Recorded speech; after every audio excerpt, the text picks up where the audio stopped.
Asia as such, but also specifically India.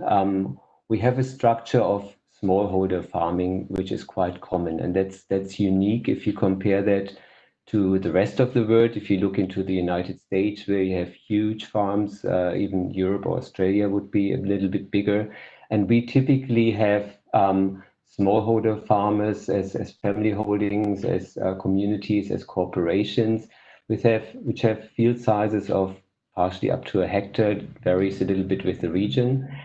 And quite commonly, this is still lacking, those production systems are lacking efficiency and efficacy, and will have farmers on there who not always have the means to apply optimum and hence lose part of their harvest. And I think we've estimated that the efficiency potential you can get out of smallholder farmers in having just more precise applications, less wasteful applications, more sustainable ones, where you don't spend too much of your compound spraying the sky or the surrounding environment. You could actually increase production up to 50%. And drones can certainly help us here, specifically in protecting the operator during the spray application while gaining efficiency. And I think we've all seen those situations when you move around the countryside and the field. If you treat, for example, rice or also others, if you have paddies here, it's quite tedious work, and it's a high risk of contamination. If you do not wear the right PPEs, you would be exposed to chemicals. It's also quite bumpy to walk through a paddy field. Hence also the precision of delivery, of course, of our active ingredients and our products, which we bring out, varies if you step or if you don't calibrate properly, and exposure risk of the operator is high. I think I remember we had a few cases in India, thinking back to 2017 in Maharashtra, where operators were exposed unjustifiably with products which did harm to them. And again, here I think we have an opportunity to improve that situation, specifically for smallholders. And then just in the introduction, I also learned that labor is also becoming an issue. Labor cost is an issue. We have a trend for migration into cities where we have more skilled jobs to do. And over time, when countrysides age or have a bit scarcity of laborers there in the country, again, if you move towards an automation of applications, that can really help efficiency with the farmers. And certainly, I think India has a great potential here also to leapfrog production systems, whereas, let's say, spray rigs, larger spray rigs, very consolidated fields are quite established in the United States.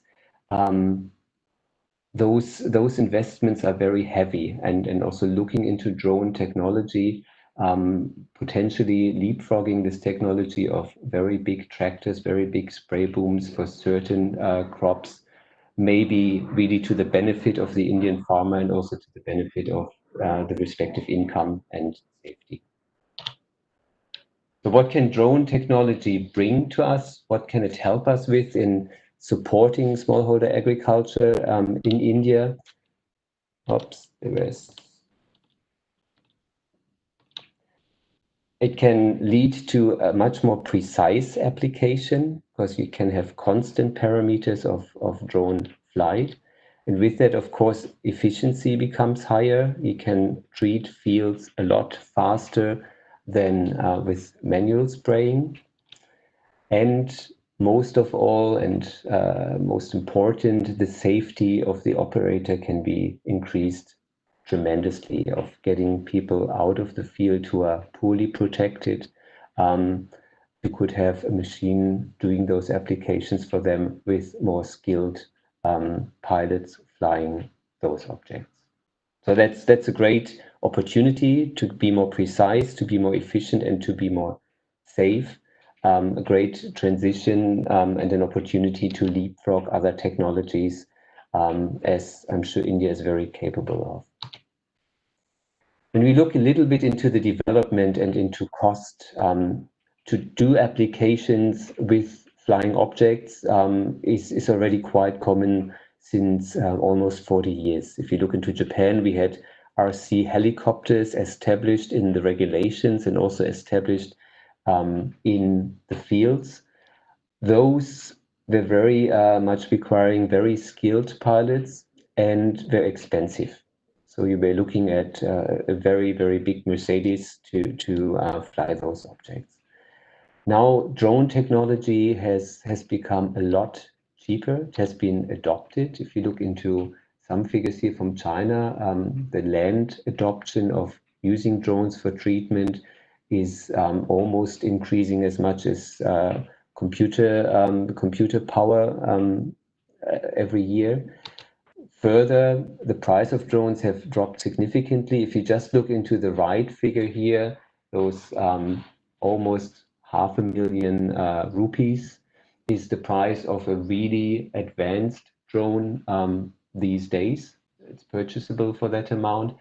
I think just a couple of years back, the drone was about 4 times the price, so around 2 million rupees. That's the very recent development, becoming more affordable. And of course, this is a high-end drone. There's also more affordable objects around from different countries and different companies. So let's look a bit into regulations.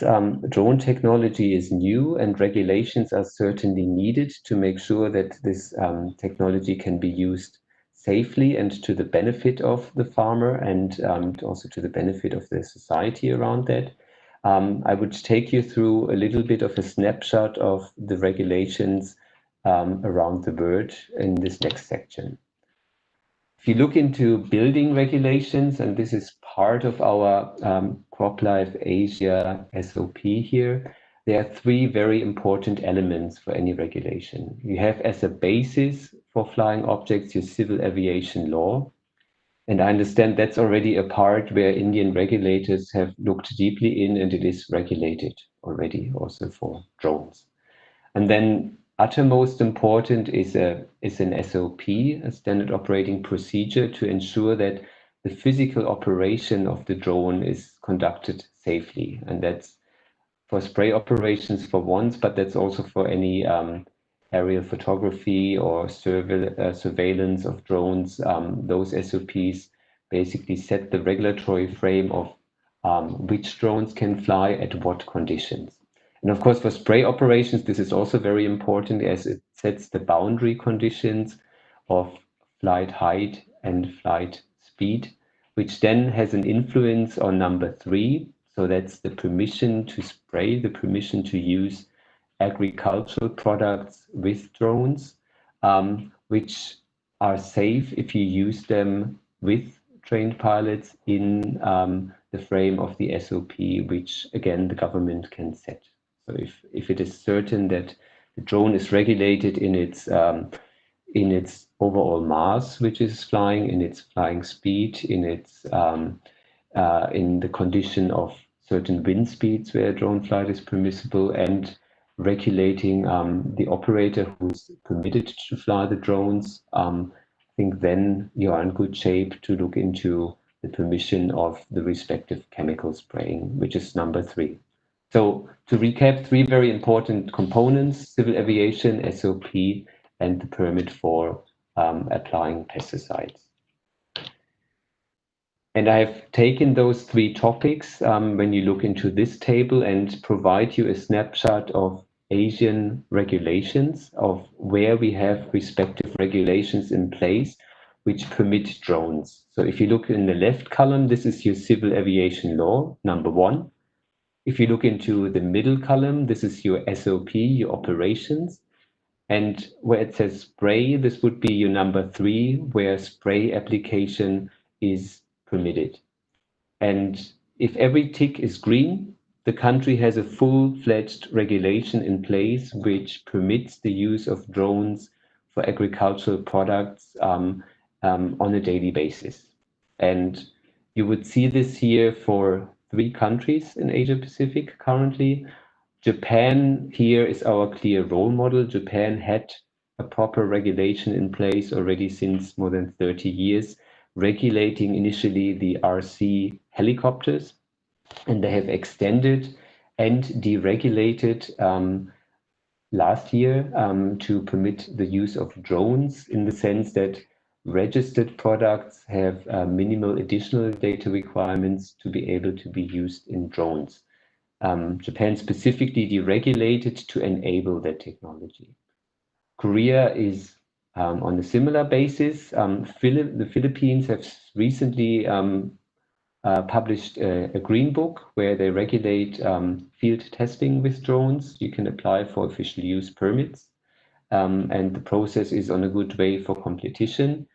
Malaysia, label expansions to drone use are already possible and regulated. So basically, products which are on the market already, if they comply to an SOP and have proven bioefficacy, drone use of those products is already possible. So then we have a few countries like Thailand and like Indonesia, which are positive in that technology, which have tested a lot on the field, but where regulations are still not yet in place.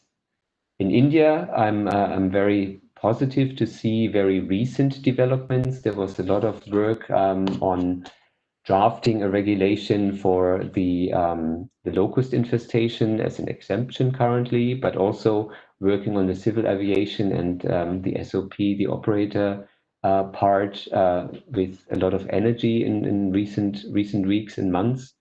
So I'm confident also that India is moving into the direction of facilitating this technology.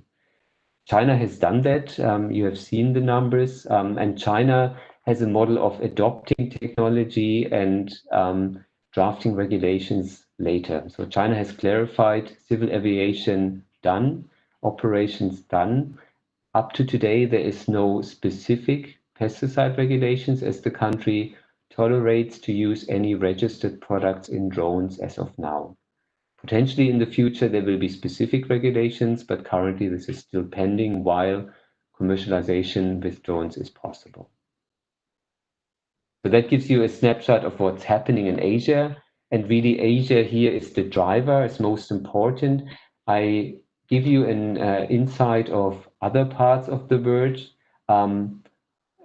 Just very briefly, because other parts of the world are not as advanced as Asia. The US is currently looking into or trialing efficacies for drones for pesticide applications.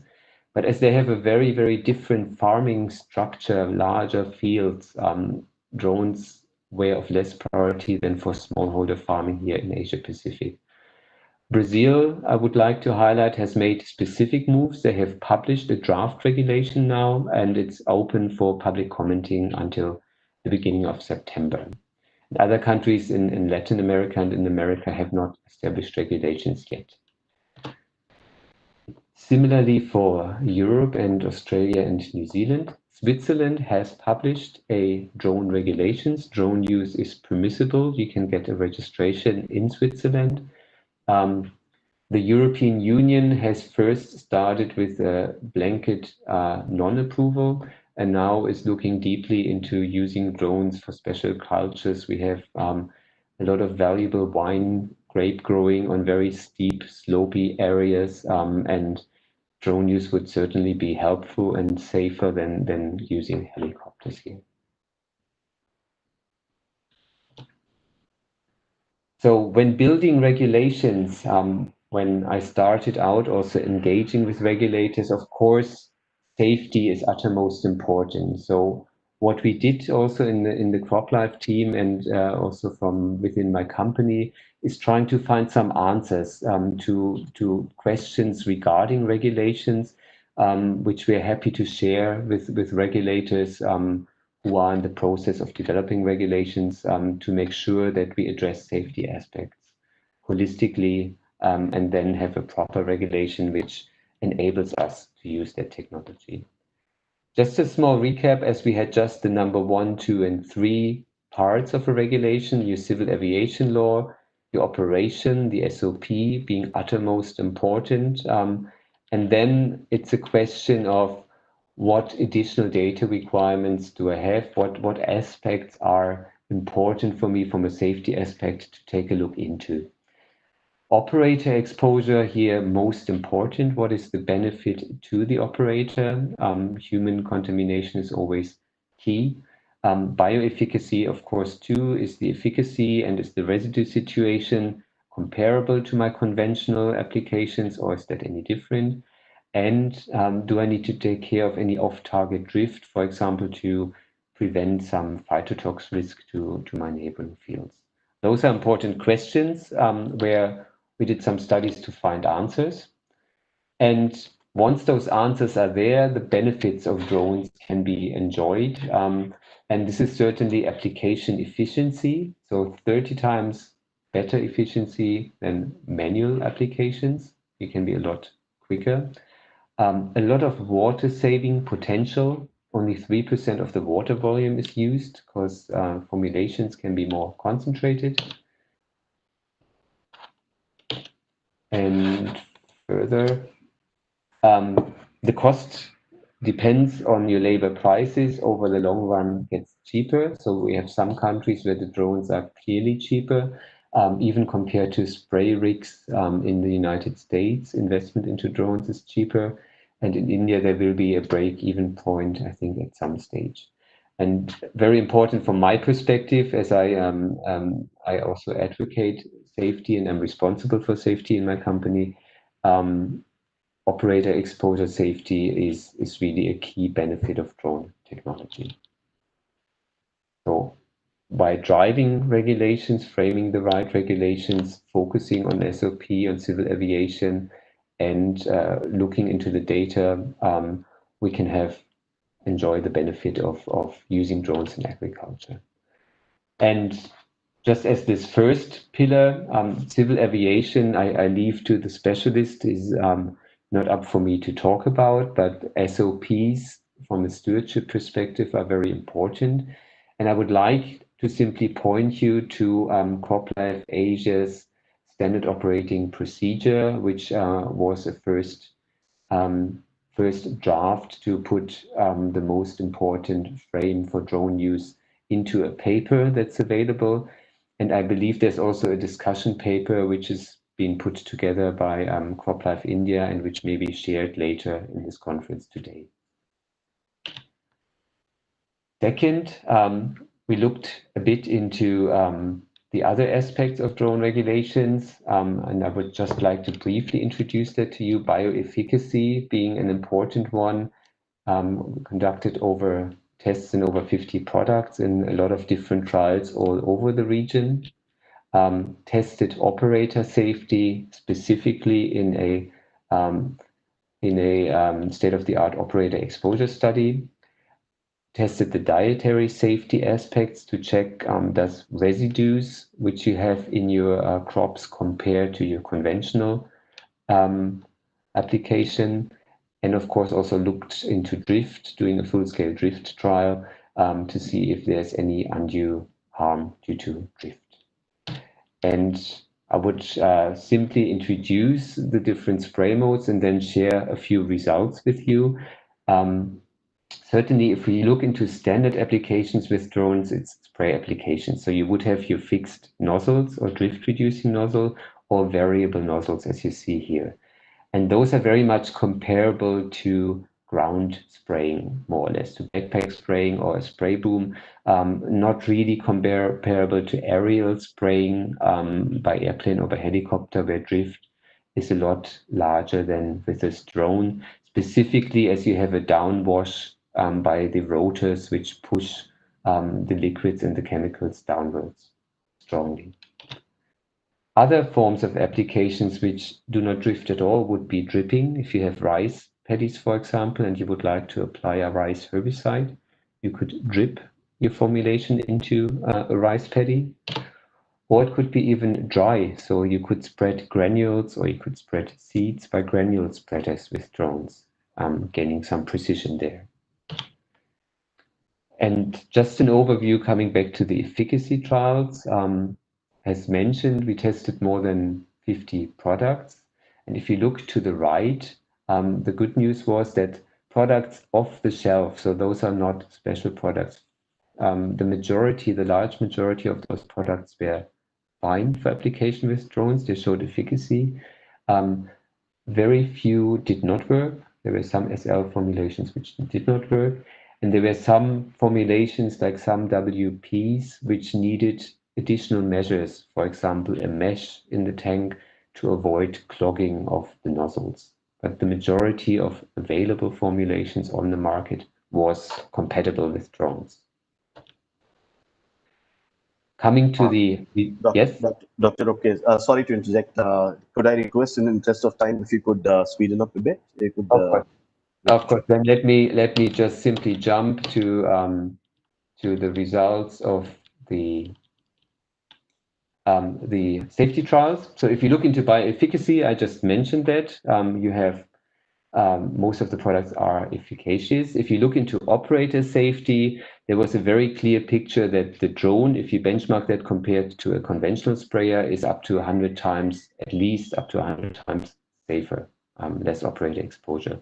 If you looked into residues, they were absolutely comparable to conventional spray, as in the end, the gram active ingredient per hectare which you spray is the same, even if the concentration of your formulation is different. Spray drift depends very much on your boundary conditions, so setting them right in your SOP, in your guidance, is important, wind speed, flight speed, and so on. And then they are comparable to a boom sprayer rather than an airplane or a helicopter.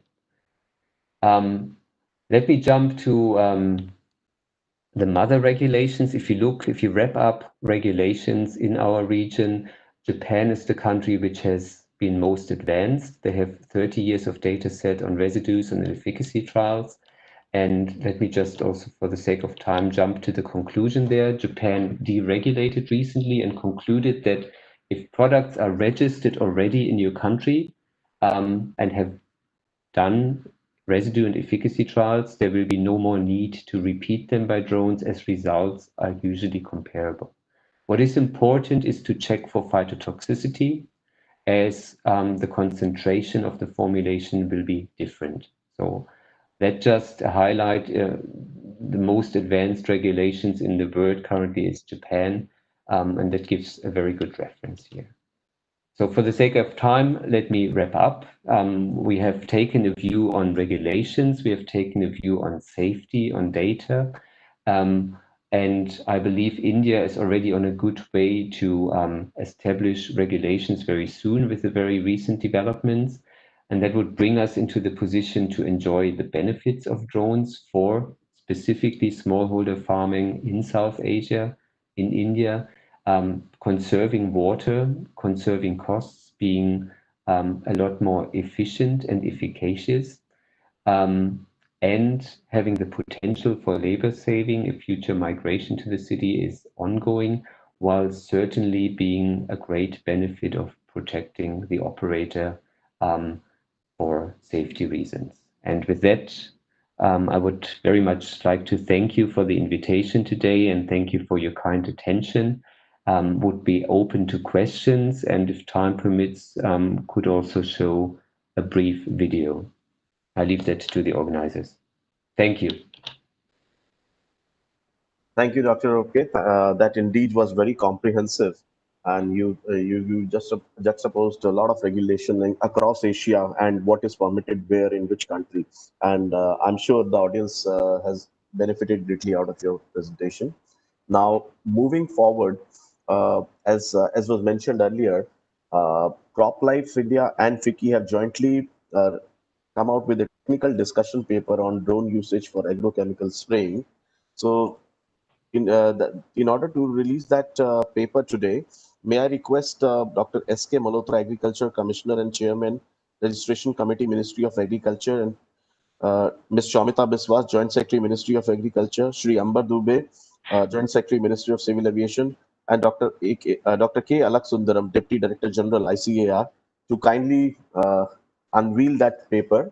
That's a discussion paper which we have come out with, and request you to please switch on your videos and maybe hold that paper in your hand.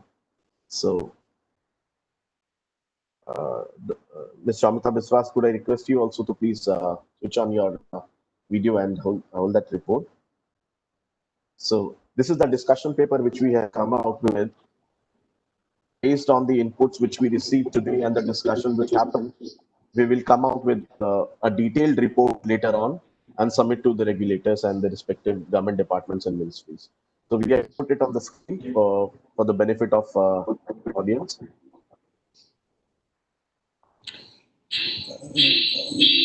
Sumit, I think Dr. Malhotra is not yet joined. So if we can make another request to Madam Somita Biswas and Dr. Alagasundaram, they are both there. You can unmute yourselves, Madam Biswas and Dr. Alagasundaram, and put your camera on. Yeah, I have unmuted, but I don't have a copy of the paper on my hand because I don't have a copy. Okay. So please don't mind. Ms. Biswas, if we could request you also to please share your video and I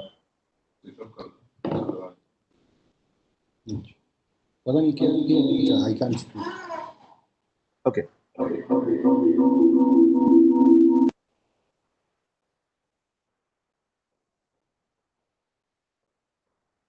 So, thank you so much.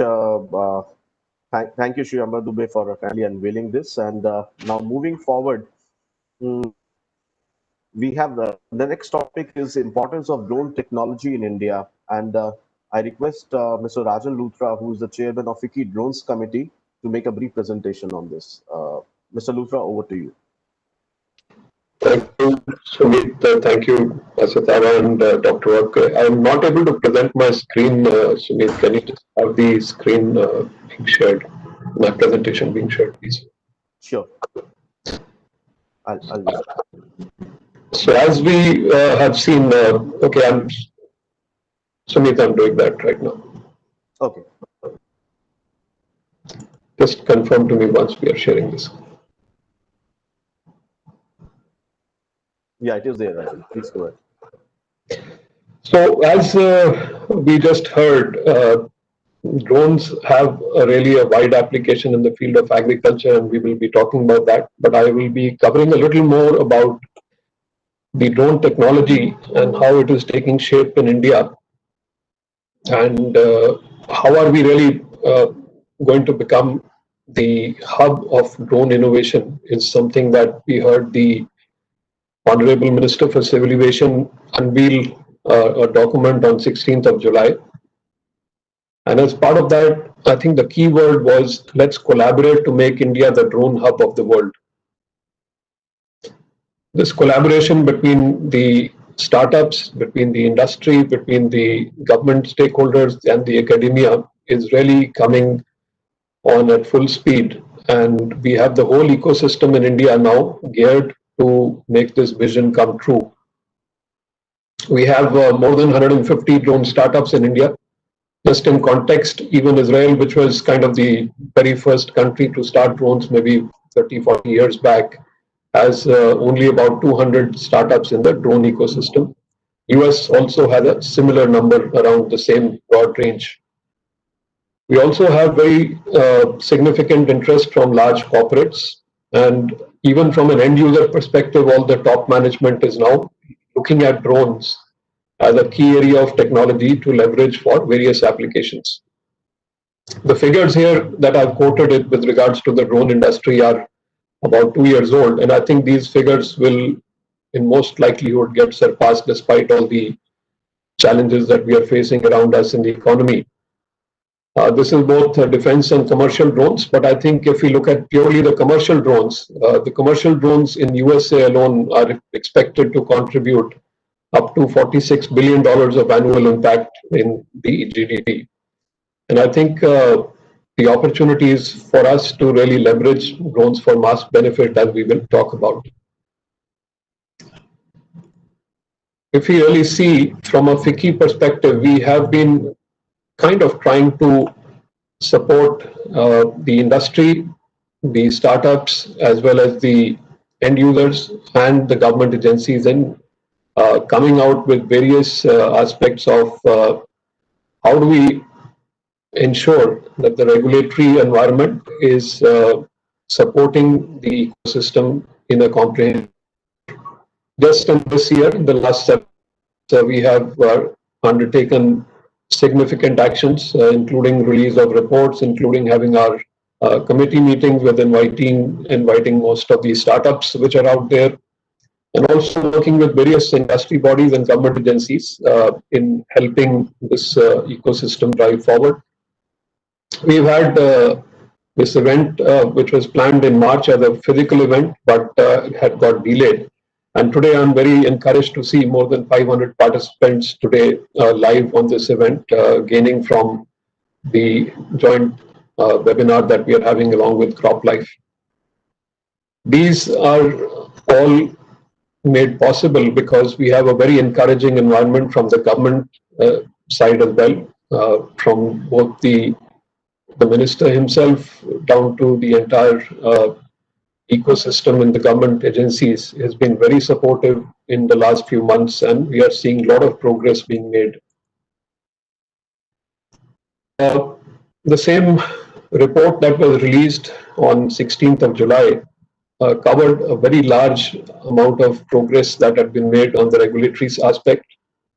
I've listed out 12 key points from that report here. And each of the points, while I will not read through them, but each of the points is covering multiple areas of encouraging the end users, encouraging the government agencies, and encouraging both from COVID-19 response, anti-locust operations, railway track monitoring, pipeline monitoring, and multiple other applications. We will be talking about that in more detail. But I think one of the key things that we will also hear Amberji talk about later is how this entire government enablement is really making things happen on a fast track.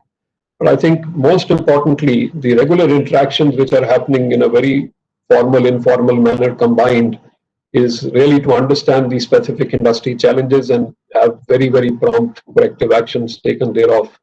In fact, I would not shy away from saying that today, for a first time, the industry or the startups are on a back foot in terms of being able to catch up with the speed at which the change is happening.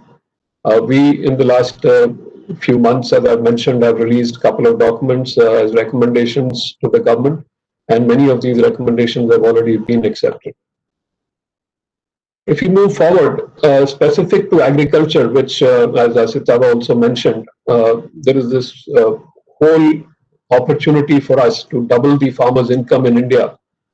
And while the government as well as the private sector are playing a big role in making that happen, these are specifically the 5 areas where we have already heard Dr. Webke talk about pest and disease control. But I think multiple other areas are also there for soil and field assessment, for crop health monitoring and yield estimation, for insurance surveys, for planting seeds and trees. And I think it's very heartening to note that FAO has complimented India for being the first country to use drones for anti-locust operations worldwide. And I think we will keep on seeing many such first to our account in the next few weeks and months. Let me go a little more on what are the real applications for drones and which are the applications for drones which are really making a big difference to not only the agriculture industry, but pretty much all these sectors. We have obviously seen the armed forces using drones for a very long time for multiple areas. The inspections or monitoring being carried out, surveys and mapping being done, surveillance or response, as well as the photo videography being done. Last mile delivery, as we all know, is under trials that was mentioned in the previous slide around BVLOS trials, and some of the other experimentation is happening. once proven successful, I'm sure that will also become from yellow to green as well. The dark green color here signifies that this application is already in operation and is being used by the concerned stakeholders and industries. The light green color says that the permissions are already there. It is now up to the industry and the stakeholders to make use of the enabling technology as well as the regulatory ecosystem. It is not surprising that we have a very significant set of top leaders now paying attention to this space, because the application of drones is covering all the 38 applications that we have marked on this single page, just showing the enormity of the opportunity. Each of these lines is actually a full-fledged opportunity for us to look at the use of drones. In parallel, we are also working jointly with the government stakeholders to also look at the potential risk from drones and the threat from rogue drones and how to counter that as well. These are just a glimpse of how drone technology is being already leveraged, and I'm sure in the next few years we'll see a significant rise in the number of use cases that will get discovered and implemented, like the one we spoke about. With that, let me just end my talk here, and we can take up some of the questions offline later. Thank you.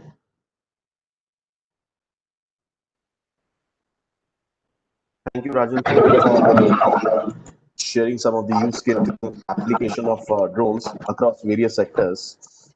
And I completely echo, this is a time when industry is trying to catch up with the regulatory pace at which the government is moving.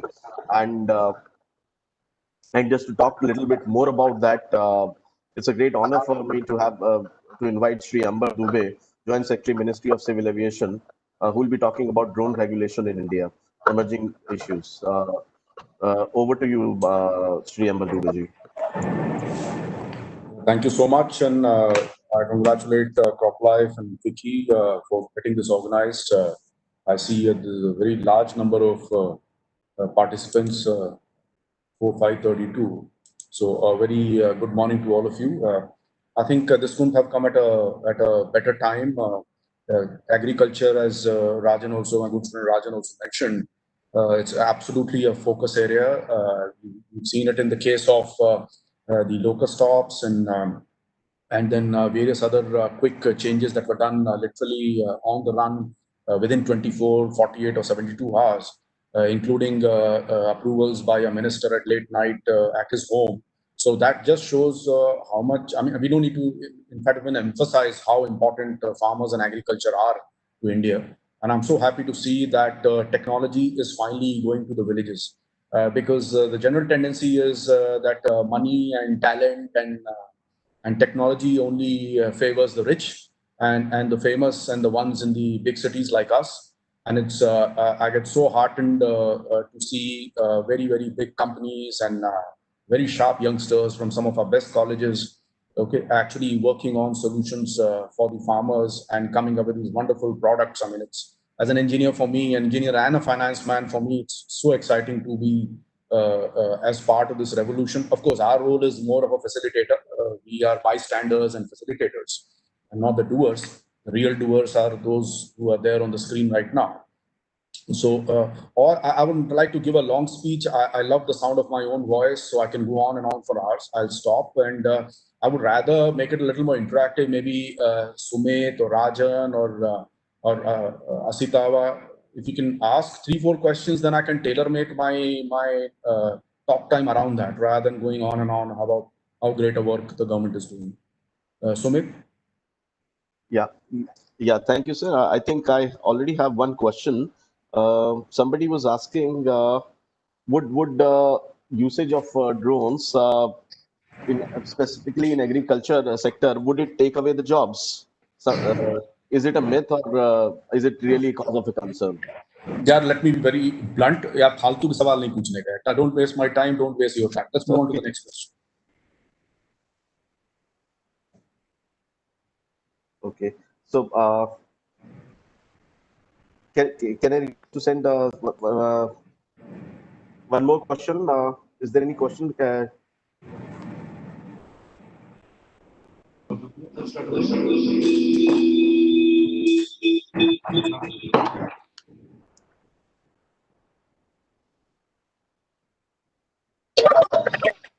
think there was a question regarding the COVID-19 outbreak, if any common worldwide accepted framework where the potential of drones can be utilized.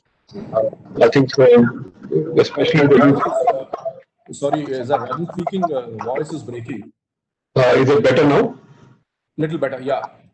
So I think the question was if there are any common worldwide accepted frameworks for potential use of drone technology for COVID-19 outbreak. I think that was the question asked on the chat. Yeah, so I think many countries are doing it, and we've also given full support. As I said, we are not the doers. The doers are on the screen. All the young drone entrepreneurs, who many of them I know have done yeoman's job free of cost. In fact, because even in government during these emergency times, who can run a tender process and get people in? And in government, even for 1 rupee, if you hire someone, it can become a scam of unimaginable proportions tomorrow. So many, and I'm aware of many youngsters who have spent hours in the field at grave risk to themselves in crowd control and aerial surveillance, aerial announcements, working with police, working with health workers. Okay, so hats off to them. So all over the world this has happened, but in India, because we have unique problems and very, very congested by lanes and heavily populated places, the fact that our infection numbers and death numbers are, though of course every death is a tragedy, but our numbers, if you divide it by this huge 135 crore population, it's very, very low. Of course, we can't be complacent or too happy about this, but and drones definitely have played a big role in that. So let's go to the next question, please.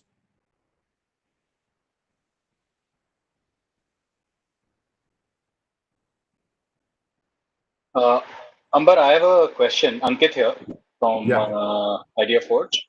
Ambar, what are some of the concerns that you believe will have to be addressed comprehensively before spraying for agricultural uses using drones becomes a commercial norm? Right. Yeah, that's a good question. So, see, at this moment, we are supporting all government agencies. So there are thousands and thousands of government agencies. Okay. All we are requesting is, like the other day also, another large corporate came and said, "Humko permit kar do," and all that, and we'll maintain all safety norms, etc., and SOPs. And we said, yeah, we fully believe you. The fact is, see, as a government, we have to be equal to all. Now, how do I distinguish between one party versus another? Okay, because even a large company can be reckless or just do something, and something when it goes wrong, they can always say sorry. And then even if you penalize them, they can get some of the top lawyers to protect them. And do you think we have time now? Should we serve the country, or should we now go into a long court case and spend your money? Whatever money, every rupee I spend is basically your money, taxpayers' money. So I can get, I can also hire a top lawyer and start going after that one company which sprayed something, and something went south, and some kids or some water got polluted, or some kids got some burn injuries or some skin disease or some breathing problem in a village. And for all you know, even the villagers, they may just take law into their hands. Anything wrong can happen. People can get beaten up or lynched. Do we want this scenario? We don't. Okay, so I think we have to put some safeguards, and the safeguard currently is that we are being liberal if the application comes from either a central or a state university or a central or a state government entity. And there are hundreds and thousands of such entities. So I'm requesting all our corporate colleagues here. I myself come from the corporate background. I'm not a bureaucrat. I'm here on a 3-year contract. So all my corporate colleagues, I'll request them that just tie up, because earlier also Raja and Stava spoke about collaborations. We cannot win this war without collaboration. None of us are capable enough. So just collaborate with a local university or state government or the local agri department, and just get us a formal letter from them, class A officer or a senior professor or a dean or the university. And once they take responsibility, we'll be very happy to consider, because otherwise, from the Home Ministry side and the security agencies, carrying any payload is completely banned. It's only for agriculture that we have this special dispensation, thanks to locust. As they say, never let a crisis go waste. So we use this crisis. It was a crisis. Even today, I mean, there's the big request from Haryana government, and we are examining that very closely. Some 4 districts have reported swarm attacks. So we are working very fast to try and get the necessary approvals. So only for locusts we were allowing it, but using this little opening, I think we're all very smart people on this video call. Let's use this crisis to immediately collaborate, and I'm giving you a way out. That this is not stated policy, but if you approach us, I'm assuring you that we will find a way. And we have done it in the past. I don't want to pat our own backs because all we are doing is seva. We are here for service. And whatever Rajan mentioned, there are all verifiable actions, dates, and actual events. So let's just be assured that the government will not stand in the way. Both our secretary, the agri secretary, our ministers are all for technology and user technology for precision agriculture and pesticides and spraying, etc. It's just that we need to avoid any negative development or recklessness. And the only way to get out of that at the moment, maybe 5 years down the line, we'll laugh on today in 2025, laugh on this discussion today and say, this is what we were chatting in July of 2020. But at this moment, we have to go take, as I said, as I keep saying in many such occasions, is that in India, if you want to succeed, have a grand vision, but take baby steps. If you take this I'll change the world kind of attitude, you'll fall flat. Okay, and we'll also be embarrassed as government and regulators. So what I'll request is Ankit and all the youngsters on this video call, have a grand vision. Dunya badal denge, we'll change the world, we'll be global drone hub of the world. All that is part of a grand vision, but take baby steps. So the current baby steps is there are almost 145 central universities. There are many other state government universities. There are 30 states. Each one has an agri department. And then, of course, we have the union agri. So we are giving you a combined set of almost maybe 200 such entities with whom you can work. We are also, by the way, also good news that we got a letter from ICRISAT also, and we are working very closely with them. In fact, this will be the first agri university which will get or agri research institution, which may, I mean, the file is still awaiting approval from our minister. And once that, if that happens, it will be the first such agri research entity that will get the permission. So, I mean, good things are happening. Let's just collaborate and get it done. But go through the baby step approach of going through a government agency, central or state, or one of the central or state universities. Sumit? Yeah. So there is another question. If I'm an Indian farmer, can I buy drone and use for agrochemical spraying in the field? If it is possible, that is the registration and approval I need to get from the government. अब यार फिर से पूरा भाषण देना पड़ेगा. ये ऐसा है, आप देखो हमारे ये राजन भाई हैं और दूसरे हमारे अंकित भाई और तीसरे हमारे ये स्मित भाई ही, so I'm sure he must be on the call. Okay, so approach Fiki, I'm sorry. Approach these very fine gentlemen, very committed, hardworking people, very sharp people, and I'm sure they'll come up with some. See, ये सब बच्चों वाले सवाल ना, let's put them on a FAQ type thing. And आपका इतना बड़ा, अभी इतनी बड़ी आपने इतनी बढ़िया रिपोर्ट निकाली है, इसी में एक कोई है ना वो हेल्पलाइन बना दीजिए और उसके सारे FAQs, मैं छोटा सा नादान सा बच्चा हूँ, मैं कहाँ से खरीदूँ, क्या करूँ, किसके पास जाऊँ, किसके पास है हाथ जोड़ूँ. All this can be addressed in a FAQ. Let's use this platform to very sharp questions so that I can give you sharp answers and get back to public service. Number one additional question I wanted to ask was, what do you think is the current commercially scalable opportunity which has wide deployment capability in agriculture? यार पूछ लेना, IIT से होना यार, IIT वाले सवाल पूछ लिया. अब यार क्या बोलूं, 6.6 lakh villages is what we have, and I keep throwing this number. Even if 1/6 of those, maybe 1 lakh villages have enough money to buy. If they have tractors, they can definitely buy a drone, right? I mean, a tractor will be also 3, 4, 5 lakhs, 10 lakhs, whatever. And a drone will also be 2 lakhs, 3 lakhs, 5 lakhs, and we can make special purpose drones which do not have some 200 capabilities like the phone that we have. 200 capability on my phone or laptop or the PC on which I'm working. It has 10,000 apps. I use only 4 apps. Okay, so maybe there is a need for Ankit, you and your young drone community to come up with Indian solutions for Indian problems. The farmer in those villages does not require all the gizmos and all the bells and whistles. Come up with a a 30,000, 50,000, or maybe 100,000 rupee drone, I'm telling you, there are 1 lakh villages waiting for you. 1 lakh villages, and I'm not throwing big numbers. I'm a finance man and a numbers guy. Okay, 1 lakh villages are waiting for you. Okay, usme bhi, right now, you know, we are strapped for funds, and we keep talking about the Disha fund. Disha mein, A actually stands for agri, right? So maybe we can come up with a 20%, 30% scheme, because we want the villagers to definitely put some money. Anything given as khairat or free or charity is never respected. Okay, it's like free water or electricity. So if they put up a 20% or 30% margin money on a 1 lakh rupee drone, 70,000 comes from maybe good, well-meaning people, charitable organizations, NGOs. Government can also put in some 10 or 20%. ऐसा कुछ हम लोग है ना, this is the sort of real discussion we want to have once this conference is over. With FICCI, with the Drone Federation, with the Agri Ministry, that we come up with some kind of a corpus through which government can put in 10-20%, the others can put in some remaining 40 or 50 odd, and the village, the panchayat, can always put money together and put in the remaining 20 or 30% margin money, so that they own the drone. It's not given as a toy. वो दो बार उड़ाया, गिर गया, टूट गया, पड़ा हुआ side में. Okay, so if a village can afford 3, 4, or 5 tractors and a harvester combined, definitely he can get a drone. So, sorry for giving such a long answer to a short question. Your question was, what is the commercially scalable? I would say 1 lakh villages is your scalable number, and the 1 lakh can easily become 3 lakh villages. Okay, I mean, let's be practical. Not all 6.6 lakh villages will be able to afford a drone. But even if 1 lakh drone, especially starting from the rich states, like Western UP, Punjab, I mean, where like your mooch, you flaunt your tractor. Okay, just because Baljit brought it, so Manjeet has to buy a new tractor because Baljit just bought a new tractor. So those are the places where we have to reach out and bring some youngsters, train them, show them the power of the drone and how it can actually increase precision agri and better results. Because ultimately, it's all about cost and benefit. At a lower cost, if he gets higher benefit more than the cost, he will be a convert.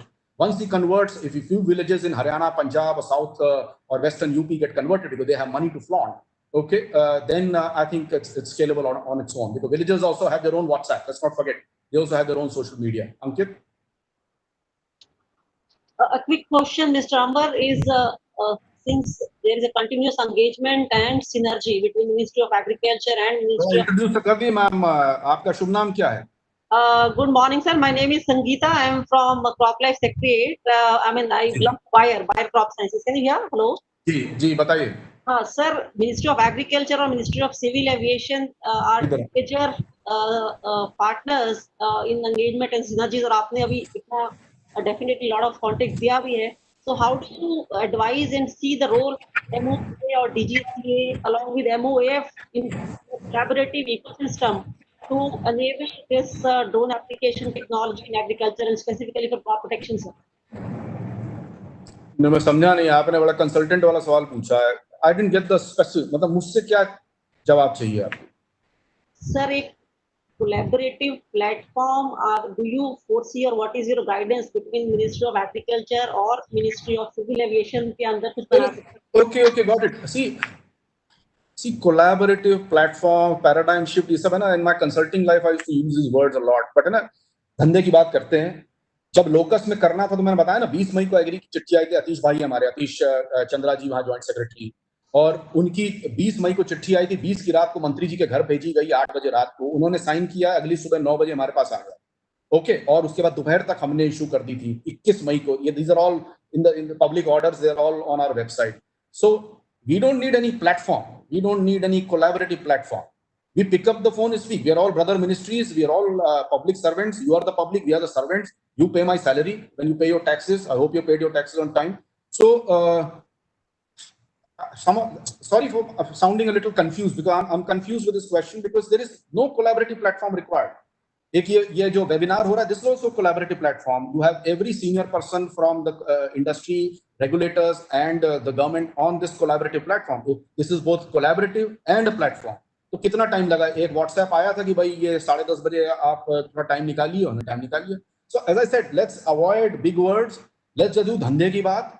Farmer की सेवा करिए, technology और उसको लाइए, उसका जो benefit है should be more than the cost applied to the farmer, and पैसा ही पैसा कमाइए, खूब बनिए, सब अंबानी बनिए भाई. अंबानी जी के कुछ दोस्त लोग हैं भी इस कॉल पे. खूब बनिए, खूब पैसे कमाइए. We are here to help you, because every time you make money, we make 18% GST out of it. And when you pay salaries, we also get income tax out of it. So we are also your partners. We don't need any platform to collaborate. Any great idea, send us a WhatsApp. In fact, many of the income Dronacharya bolte hain कि हमारा WhatsApp group है with all these young and it's a very exciting group. सुबह उठते ही सबसे पहले मैं Dronacharya group में पढ़ता हूँ. So there are always lots of nice stories, latest development. जो जर्मनी में हुआ, इजराइल में ऐसा हुआ, जापान में किया. लड़ाई झगड़े भी होते हैं, हमारा समुद्र मंथन भी होता है उसमें. और उस लड़ाई झगड़े से भी कहते हैं ना समुद्र मंथन से. I know there are some foreigners here, so maybe I'll just speak in English. So from that churning comes wish, which is poison, and after the wish comes also a lot of amrit. तो वो it's a very exciting group that we have, and उसमें बहुत अच्छे ideas आते हैं. That is also a collaborative platform. Any good idea उसमें जो आता है उसको immediately within we debate, discuss, decide. We allocate work amongst ourselves. So a lot of our work immediately, if it's a good idea, we give it back to the drone entrepreneur. Somebody amongst the entrepreneur group takes up, okay, मैं इसका note बनाता हूँ, कोई ये बनाएगा, एक presentation बना देगा, एक video film बना देगा. तब तक पीछे से हम यहाँ शुरू हो जाते हैं. मैं इस ministry को लिख रहा हूँ, मैं उस ministry को लिख रहा हूँ, मैं regulator को लिख रहा हूँ. इस तरह से करके we are trying to ultimately we are measured by, as our honorable prime minister says, NPV बोलते हैं ना, हमारे finance में बोलते हैं NPV, net present value. हमारे NPV has a different meaning. It's called numbers, photos, videos. Ultimately, whatever buck we do has to translate into NPV, numbers, photos, videos, because इन्हीं तीनों पे आप झूठ नहीं बोल सकते. वैसे तो I can go on and on saying कि हम तो बहुत we are working very hard, but what's the point? End of the day, any hard work we do, okay, has to convert into numbers, photos, and videos. That's why if you notice, many of the ministry ke websites also converting into dashboards. If you come to the MOCA site, it's completely different from the website that I saw for the last 20 years. Okay, it is only numbers, numbers, numbers. In fact, we are getting hammered by the minister's office to add more numbers. And these are real-time numbers. These are not April, May, June key stories. These are all as of yesterday. Every day, every day, the data we get from multiple sources. I also, by the way, I also look at IT. So the website comes on my responsibility at the moment. So every day it is being updated. So cutting a long story short, let's all as a group focus only on numbers, photos, videos. Because in teen pe, you can't lie on these things. I can talk a lot about how much hard work we put in. Okay, next question, please. Have I run out of time? Because how many questions more can we take? I don't want to eat into others' talk time. Can I request to send your question in the chat so that I can raise it to Shri Dubey?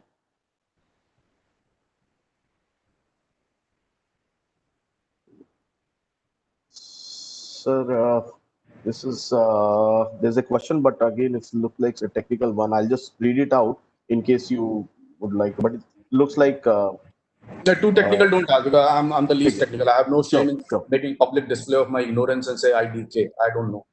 ठीक है sir. Sure. And so policy related कोई हो issue ऐसा कोई there is one. Smith Shah कहाँ है? Smith Shah है क्या? Smith Shah, is he there lurking somewhere? He's the most naughty guy. But he's not on the speakers list today, Amber. So he's not a part of the direct coordination. Okay. Ankit, आप पूछ लो last सवाल, फिर I don't want to eat into other people's time. Right. So I think the last is that in terms of timelines, do you have any visibility of how can we progress in trying to work closer towards exploring this? So mainly working on the whole background concerns that the ministry has and everyone other ministries also have regarding this entire aspect of spraying, because that's the key agenda for today's discussion. If we can have any thoughts around that, that will be really helpful for the audience. That's a good question, but I wish I had a crystal ball. Time कुछ नहीं, देखो ये तो evolve होगा. You also know whatever we've achieved in the last maybe 6-7 months with your support, okay, and from FICCI and various other well-meaning people, and support from our brother ministries. It's all evolving because see, our objective is the same. Yes, our grand vision is to become the drone hub of the world. It is to become an agriculture power. In fact, as a country, we want to be a superpower, something we should have become maybe 500 years ago. But all those are grand visions. Grand visions will not happen. It's like climbing the Mount Everest. You don't look at the Mount Everest when you climb Mount Everest, otherwise you fall flat. So you take every next step very carefully, and every blizzard or every wind or whatever comes, you might even take 10 steps upwards and then take 20 steps backwards just to save your life, if you have to reach Mount Everest. So taking that simile forward, yes, we have to evolve this because there are huge concerns about, that we have lots of law and order issues here. There's a lot of, I mean, I don't want to use this platform to go into some of the things which I read and I get in my secret files. Okay, there's a lot of concern. Okay, and every day there are drones crossing. I mean, you're working with the military, so you know some of the stuff that I'm referring to. Publicly, it's known that about 3 weeks back, BSF did shoot down a Pakistani drone with an American gun and some 6 Chinese hand grenades and 60 live rounds, etc., etc. So there's a drug smuggling. I mean, just imagine, drugs have the highest price to weight ratio. I mean, I can, in your small drone, in the name of agri, I can put maybe just 1 kilo of some of that banned drug. I don't know what the market rate is, 2 crores, 5 crores, or 10 crores. I just do 5 such transactions and I can retire from the government and have a very cozy life somewhere in the Caribbean. So, see, there are lots of issues. So, carrying payload is a banned activity. Just for locusts, we gave a conditional exemption to Agri Ministry and to the governments of Rajasthan, UP, Haryana one is currently under in process. So it's a very, very restricted one. And as I said, yes, we will consider positively. We can't make public.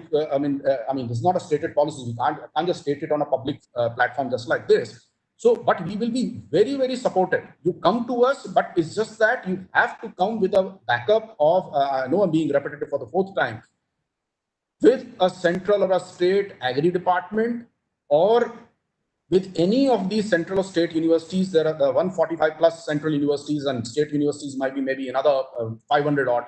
Come with any one of those. Okay, we'll just scrutinize, examine the papers, maybe make a few phone calls, and we will be issuing you the permission. At least we'll try to give you permission very fast. We'll not sit on it. In fact, even for Locust, the 5 drone companies which are given an order in just 9 days, they got a work order without any tender, based on negotiations and discussions over phone. Okay, they were in 9 working days, not 9 working days, 9 calendar days, including weekends. They got the work order sitting at home, because in lockdown, they were all sitting all across India.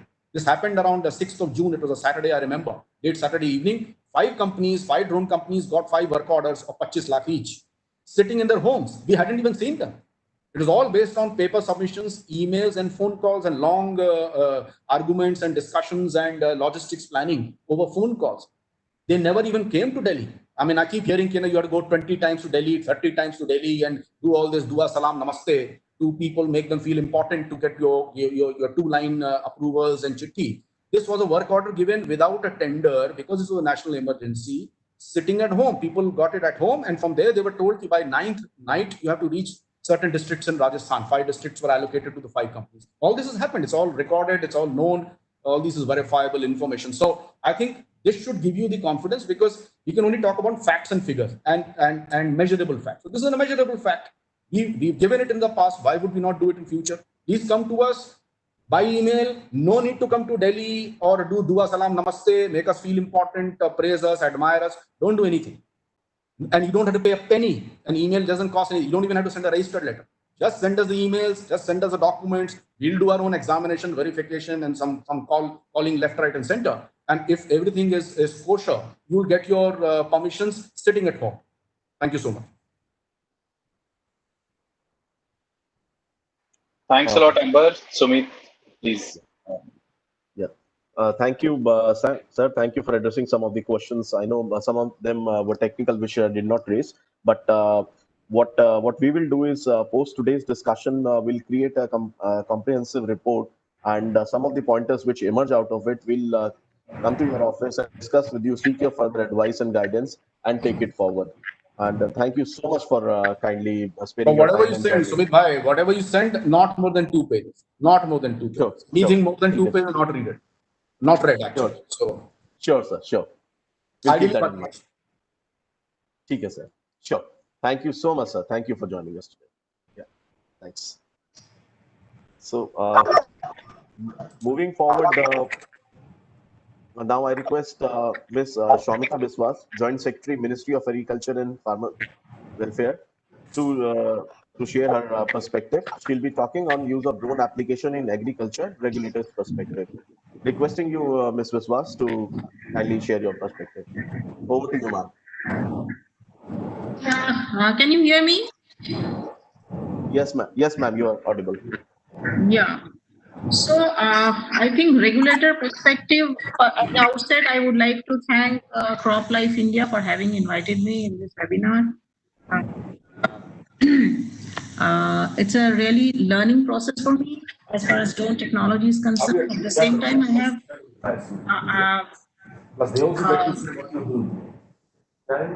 there is some background conversation going on.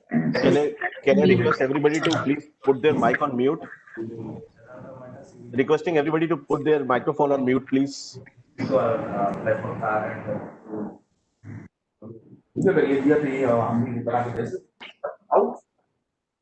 ICT, Indian Coast Guard is military.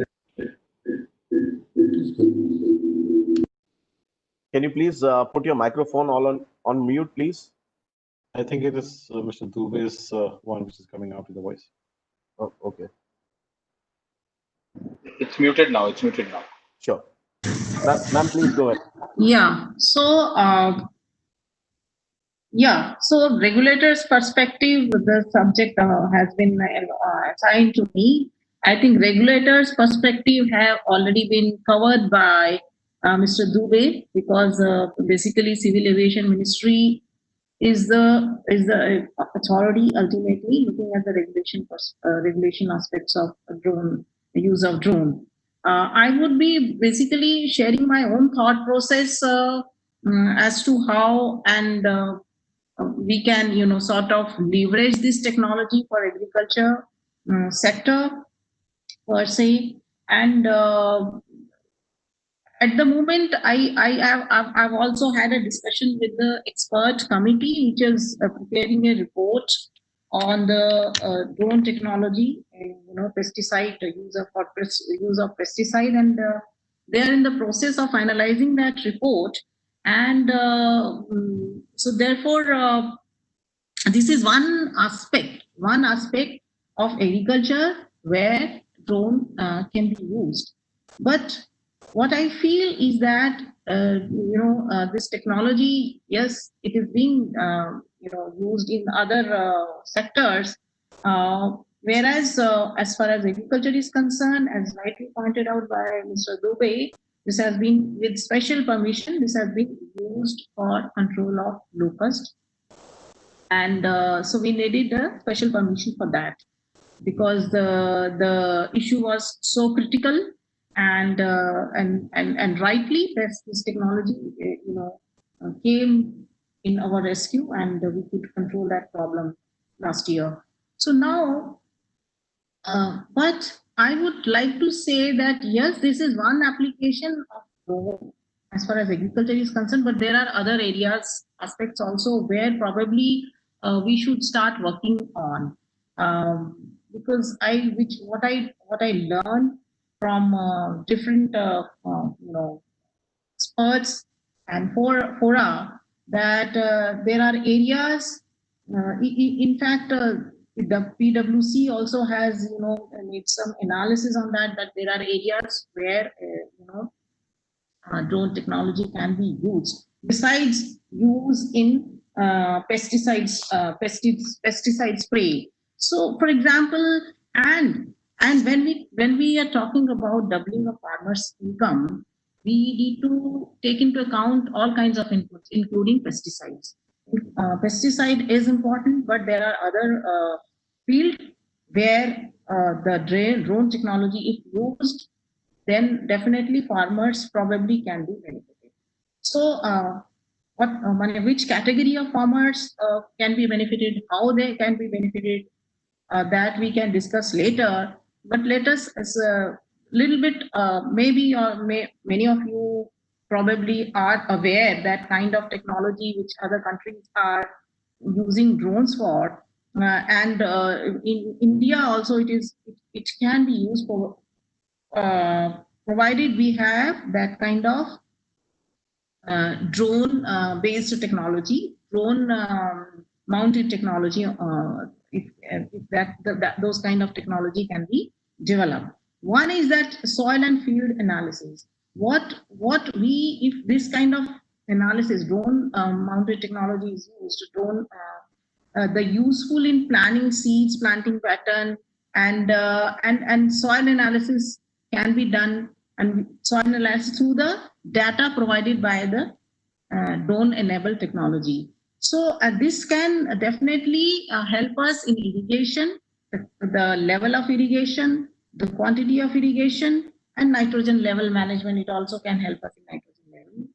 And then second area could be in the agriculture could be why I'm saying that industry should also start thinking on those areas of agriculture. This is the high time that we should start thinking on those lines. Second is the planting, that there are, in the planting also, if these systems like what PwC has, analyzed that 70, if the startups can create drone planting system that can achieve an uptake rate of 75% and decrease planting cost up to 85%. And these systems shoot pods with seeds and plant nutrients into the soil and providing the plants all the nutrients necessary to sustain life. I agree, it may not be possible for all farmers in this country, but as rightly pointed out by Mr. Dubey, there could be some farmers, definitely out of 12 crore farmers in the progressive part of India, they can individually also can, probably procure such technology.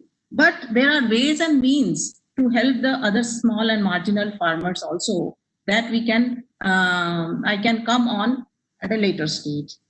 Then crop spraying, we are already, into this. We are sort of spraying pesticides, locust control we have used, and we can further use this technology for other crops also, and for other insect pests also. But for that we need, really very high level of security and safety system, installed in the entire process, so that what happens generally in such when we use drone technology for pesticide application, even if we say have 100 stories, positive stories on this, that it was that it is being used successfully, but one negative story will be remembered all the time, not the 99 positive stories. So therefore we need to be really very careful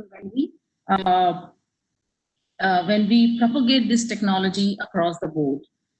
So it is very important.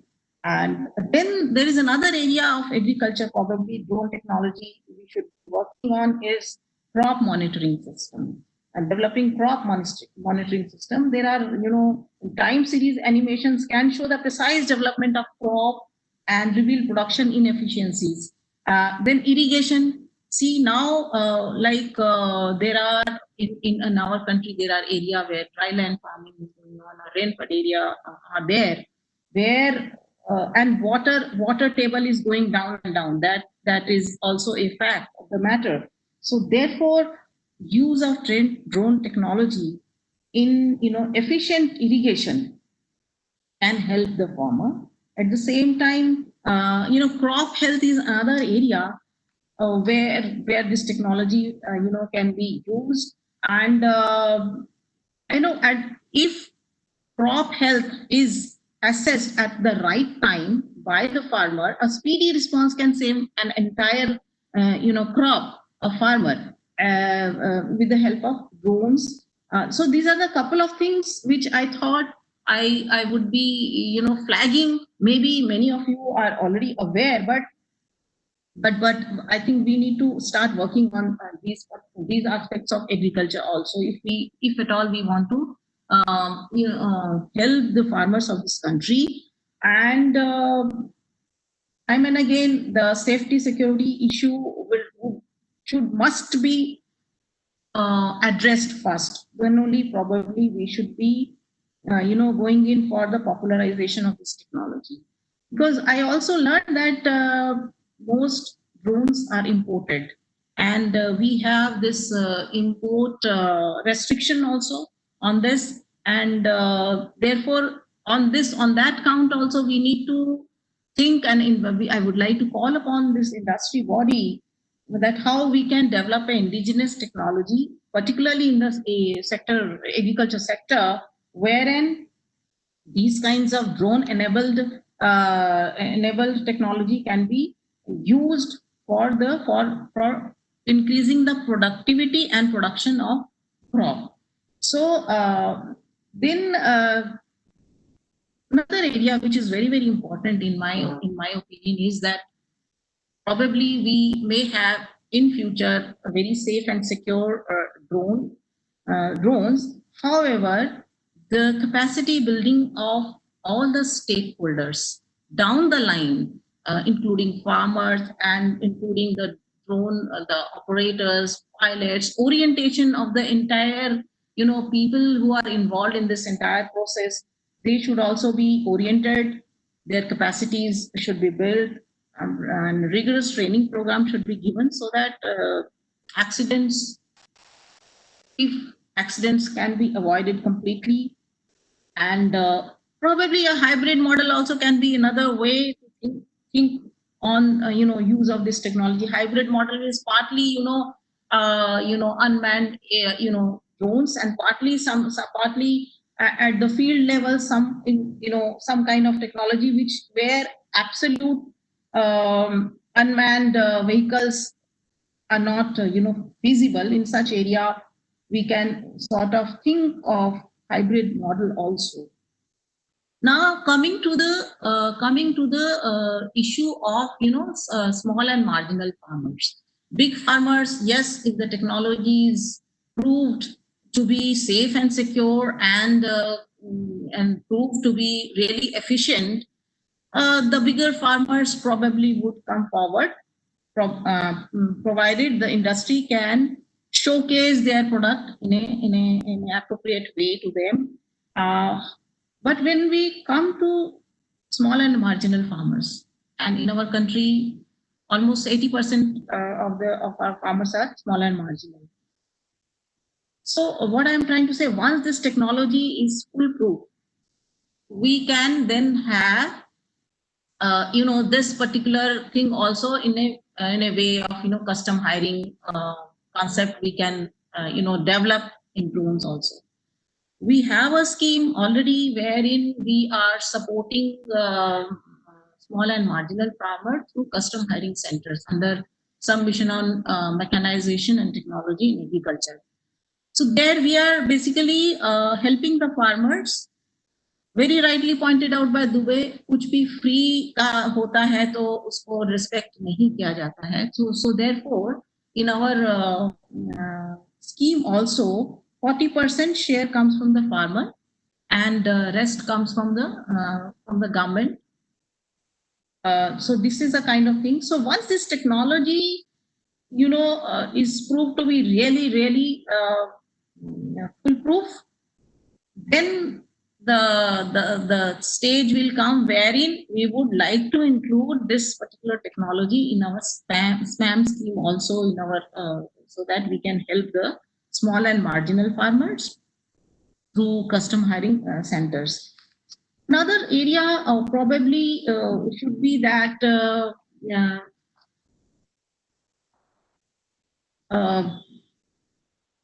could be that, yes, one area which we are probably lacking and lagging as compared to other countries is the research and development, because still a lot of research and development is required in this, lot of investment is required in this particular aspect, so as to make this technology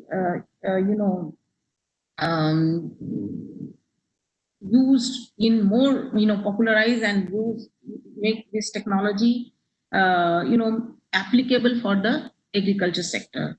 So this is one, maybe, and I would call upon the industry body also that they should also, take up the, work of research and development along with the government agencies, government institutions that are there. If at all we want to, have our own indigenous technology. So these are the some of the thoughts I wanted to share with you all. And with those words, I end my talk. And I again thank you, Crop Life India, for having invited me here. Thank you. Thank you, ma'am. Thank you so much for sharing your perspective. I think you highlighted very important aspect. One is of R&D and investments in this sector.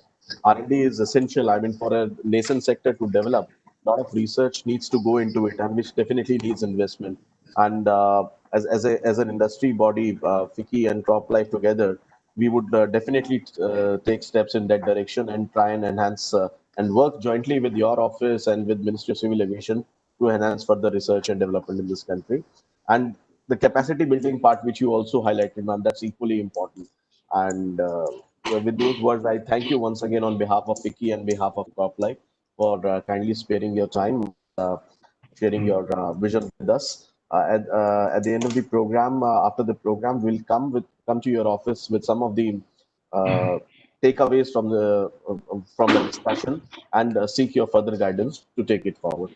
Thank you so much, ma'am, for kindly joining us today. Thank you. Thank you.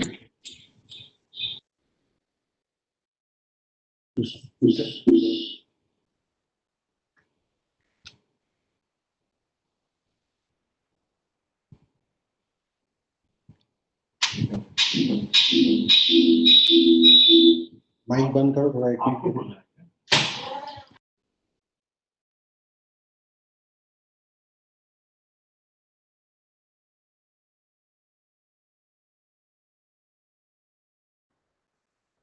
Mr. Manoj Vingeri? Yes, I could hear you. Mr. Asitwar.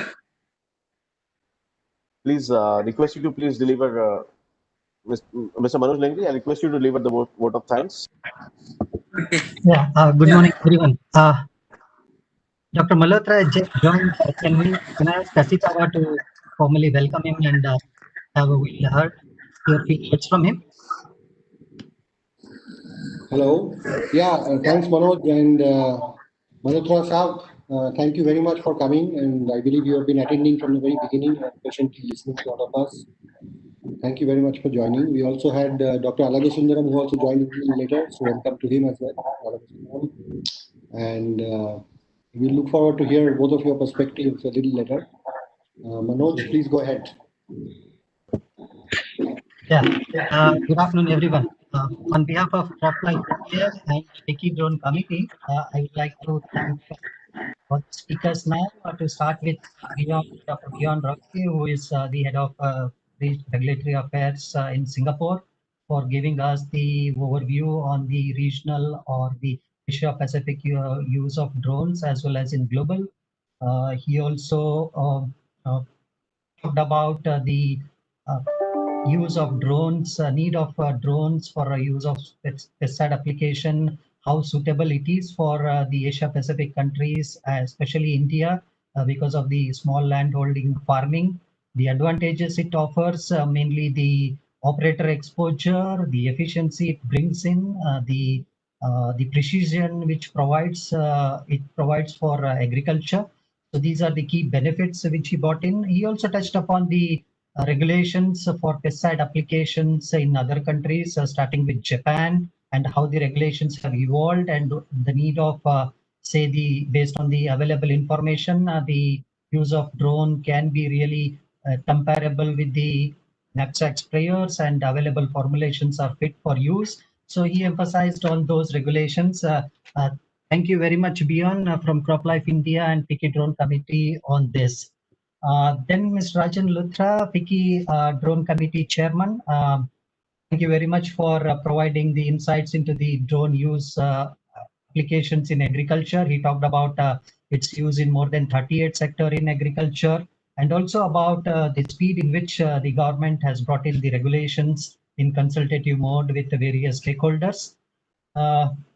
Then thank you very much, Sri Ambesh Dubey sir. This is really a passionate words. I can't say it as a speak, but a very passionate words for the entrepreneurs and the corporates on how do we look at the situation, your advice on having a big vision and taking a baby steps, and your advice on having a collaborative approach with the state universities and the state governments for taking this technology forward, considering the risk associated with it, and the support extended by the government by way of an fast tracking of drone use for locust control, which very much appreciated by FAO, which thanked India for using drones, making the drone use possible in drone application, and your encouraging words for the entrepreneurs for taking this technology across the various villages. You talked about 6.6 lakhs villages and opportunities waiting in more than 1 lakh villages to start with.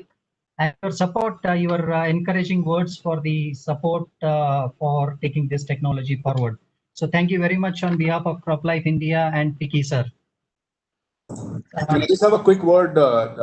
Thanks for the kind words. I lost my cool at one of the questions. I just want to publicly apologize for doing that. I shouldn't have done that. Just that it just got my goat when I was all thinking about drones and bigger issues. Okay, but my apologies to the audience. Thank you.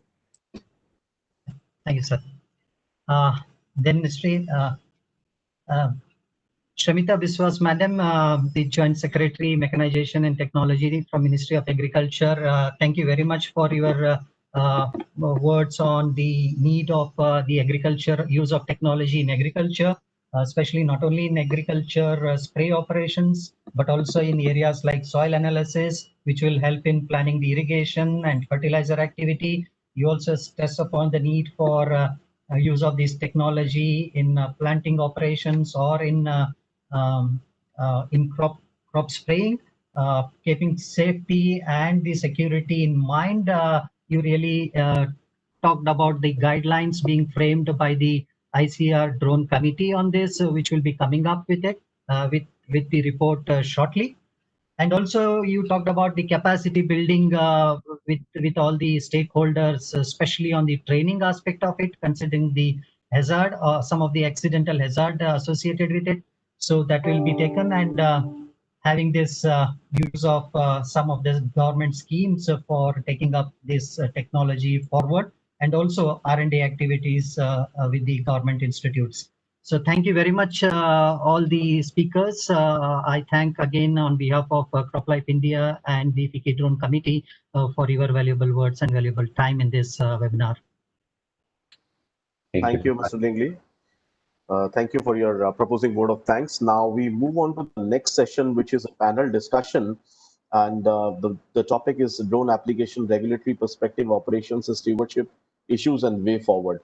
The session would be moderated by Mr. Rajveer Rathi, who is the leader of CropLife India Task Force. And I request Mr. Rathi to please take over. Mr. Rathi, over to you. Thanks, Sumit. Thank you so much. Good morning, or rather good afternoon, ladies and gentlemen. First of all, I would like to welcome the eminent scientists and eminent people for this panel discussion, which are very learned. And the topic which is there for panel discussion, I think it's rightly on time when we look at what we heard just from various experts on this topic. And today we have really 8 panelists, and I'll call out their name for the benefit of the people who are attending the webinar. We have Dr. S.K. Malhotra, who is Agriculture Commissioner and Chairman, Registration Committee, Ministry of Agriculture and Farmers Welfare. Dr. J.P. Singh, Secretary CIB and RC, I think he will join in a few minutes. Dr. K. Alagsundaram, who is Deputy Director General, Indian Council of Agriculture Research, handling the Agriculture Engineering Department. We have Mr. Ramesh Ramchandran, who is Senior Vice President, Farming as a Service and Head of Farm Sector Strategy, Mahindra & Mahindra. Then we have Mr. Ankit Mehta, who is Co-Chair, Piki Drone Committee, and is also co-founder and CEO, Idea Force Technology. We also have Dr. Keith Cressman, who is Senior Locust Forecasting Officer, Food and Agriculture Organizations, United Nations. We have Dr. John Andaloro, who is Global Technical Product Manager, FMC Agricultural Solutions. And last but not least, Mr. Bhagirath Chaudhary, who is founding director for South Asia Biotechnology Center. I would also like to mention in the beginning that we do have special invitees to hear one or two special comments at the end of the panel discussion. And we have Dr. Sianghi, who is Executive Director from CropLife Asia. Then we have Dr. Manjeet Singh, who is Principal Scientist, Punjab Agriculture University. Mr. R.G. Agarwal, who is the Chairman of FICCI Agrochemical Subcommittee. And Dr. T.P. Rajendran wants to make some comment, and we'll see that how efficiently this panel discussion can be put forward. So let me by requesting Dr. S.K. Malhotra. I think Dr. Malhotra, you'll agree that the future lies in the digital farming, and drone applications certainly has a bright future, which has been alluded by the previous speakers. We'd like to hear, for the benefit of the participants, that how was the experience of using drone for the locust control. And the other thing is, if you can also share that how the regulatory framework and guidelines, what we have seen the other countries which has adopted, can some of those things can be adopted for an efficient and a clear predictive regulatory system to be put in place. Dr. S.K. Malhotra, over to you. Sir, before you speak, just another request is I'll request each panelist to make remarks for 3 to 4 minutes for the benefit of time. Dr. Malhotra, over to you. Thank you, Rajbir. Really good to see you here. So first of all, I convey my thanks to CropLife of India as well as FICCI for organizing such an important event related to this drones application technology spraying for the crop protection. So Rajveer, thank you for putting some questions before me. And at the outset, I would like to mention about the benefits. Yes, our previous speakers, they have already mentioned about the benefits. Yes, we need to accrue the benefits which are lying through the use of this drone technology, etc. Yes, field capacity of the drone is higher, no doubt about it. As it has been mentioned by our previous speaker, Mr. Roque also. He mentioned 30 times, but in some literature it is written 20 times. But anyway, it's good. But we need to make out that yes, it has its benefit, and its a field capacity is more if we compare with the conventional approach. And another point is water saving is there. So low water consumption will be there. So no doubt about it. So this is the first question which you mentioned about the benefits. And I think we need to take benefit of this new technology, this innovative technology, and we can immediately control the menace. So because this is locust is the latest example I'm saying, and it has occurred at the very large scale. So now second part which relates to experience about the locust. Yes, locust entered our country, and after 23 years, I think the first time we are experiencing at a very, I should say, in an aggressive way, it has come, and it has posed a great challenge before us. And not only Rajasthan and Punjab, now it has, even it went to the other states also. So, and apart from this locust, we have some other problems also. This invasives. All army worm is there, one example. Spilling rugose, whitefly is another example. There are several viruses also there. So invasives are also now posing great threat to us. So here, this drone technology could be very effectively used. This I believe. And again, it is a challenge before the regulatory system also, regulatory authorities also, that how we can further fine-tune the system. Because there are several questions which are posed before the registration committee, even which I chair. So registration committee, we discussed this matter. I remember I have discussed this matter several times with the industry also. Rajveer is available with us. Sangeeta is also available with us. Raju Kapoor. We discussed this matter several times. And even through video conferencing, we discussed. Then one point was that product compatibility to the drone spray. That was the point. Do we have products which are compatible to this drone spray? Then further, we need to develop the standard operating procedures, which Mr. Roque also mentioned about this. So there are several informations which are available worldwide. So we need to see that how we can adopt them. And this matter was also discussed in the registration committee. Then experts, they also mentioned that yes, bioefficacy is needed. Bioefficacy informations are a lot of bioefficacy information. Then this maximum residue limit informations are available for our conventional spraying system. But whether those could be used as such for drone technology when we use them for spraying purpose. So will it be applicable? This is one question. Another is there are several critical parameters which are required to be, I think, some kind of information is needed on those parts. One is active ingredient. What should be the dose per hectare? Then pre-harvest intervals, number of applications. So these are the questions which arise. So I think we need to industry, they need to generate the data on such aspects, and then those data are required to be put before the regulatory authority. And then do we need to have a separate bioefficacy data? Several products are already available, but how we can do this? I remember recently as a chairperson, when this use of this drone technology and helicopters were came into the picture, then that issue was brought before the registration committee. Then registration committee gives a formal approval that yes, we can use it for pesticide application. This permission was granted by the registration committee. Later on, then another point was related to this ultra low volume pesticides. This also we approved. Some ULV, some recommendations also we approved, because label claim is very it's important. Without approval by the RC, I think such unapproved pesticides could not be used. So RC has accorded permission. So we are having now combinations which are available with us, but we need to. But I look towards the experts, because here experts are available, and we need guidance from them also, that how those critical gaps could be judged, could be addressed, and probable solutions are required to be provided by them.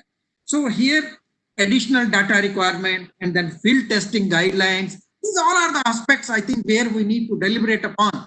And we are also on the way to standardize the system so that we could register such products which are compatible to the drone spray system. So these are few of my viewpoints, and I think I'm keen to listen some other experts also. We would like to gather the knowledge, and we will act accordingly in our regulatory system while providing the permission. Thanks, Dr. Malhotra, putting things in perspective, and I think if we look at, I think collaboration is the way forward in terms of learning and having the key takeaways from the experience globally we have. And as you rightly mentioned, some of these questions, I think that need to be sit across, deliberated, and see that what is really being needed to be done and what can be avoided for the sake of repetition. So as you rightly mentioned, so thank you so much for very the open feedback and putting things in perspective the way we need to move forward. I think Dr. JP Singh is yet to join, and Dr. Alaksundaram has to attend another meeting, although we are running a little late. Dr. Alaksundaram, since you had mooted the idea of Krishi drones, and these have been very successfully deployed by the government, state governments in the local control. Can you please share your thoughts that how these experiences can be further or can help as a facilitator for adoption for the spray of already approved crop protection molecules for the benefit of smallholder farmers, I think, which has been talked earlier. We'd like to hear your views that how ICR can also play a bigger role in terms of the studies being there, the studies being generated, so that the drone application see as a reality in the field. Dr. Alaksundaram, over to you. Yeah. Thank you, Mr. Raju. Am I audible to everybody? Yes, sir. Yeah. Thank you so much to you for calling me a little bit earlier than others, because I had to go for another meeting just now. And second of all, I must thank CropLife for inviting me for this meeting today. And I was hearing wonderful lectures and learning a lot of things today. And one thing I like to mention today is, like Mr. Dubey said, 5 years down the road, we'll be laughing that we had all these discussions, what we had today. It will be like, the technologies are, when the new technologies come into existence, then there will be a lot of new things that we'll be discussing. But after a certain time, we will think that they were all very small. Like the computers came in 50, 60 years ago, we were talking too many small things about computers, but it is all irrelevant at the moment. Similarly, drones will really, whether we like it or not, drones will become part of our agriculture system in the future. Because of number of reasons. Number one is drone application is much safer than application using knapsack sprayers or any other ground level sprayers, because it affects the spraying man. Second of all, as Mr. Malhotra rightly said, there is a lot of water savings also. Third one, it is more efficient, and it is time-wise, it is very quick. There is 30 times more quick or 20 times more quick than people find out what is happening in India. So there is a great number of advantages that the drones will have for India to use in India. But we have to be prepared for having our drones in our agriculture field. What are the preparations that we need to do are quite a few things. Number one is, first of all, manpower training. Manpower training at the level of pilot who will be operating the drone, and he needs to be trained on all the safety technical aspects of flight drones. And second of all, the safety aspect of the people handling the chemicals, because these chemicals are ultra low volume. So we need to have people who will be operating, handling the chemicals. And third one, repair and maintenance. Once the technology is on the field, then repair and maintenance becomes the after-sale service, and that is a very serious problem in power. Imported power tillers. Now the government has banned a little bit of import of power tillers. Service and the repair and maintenance infrastructure need to be created. Until all these things are in place,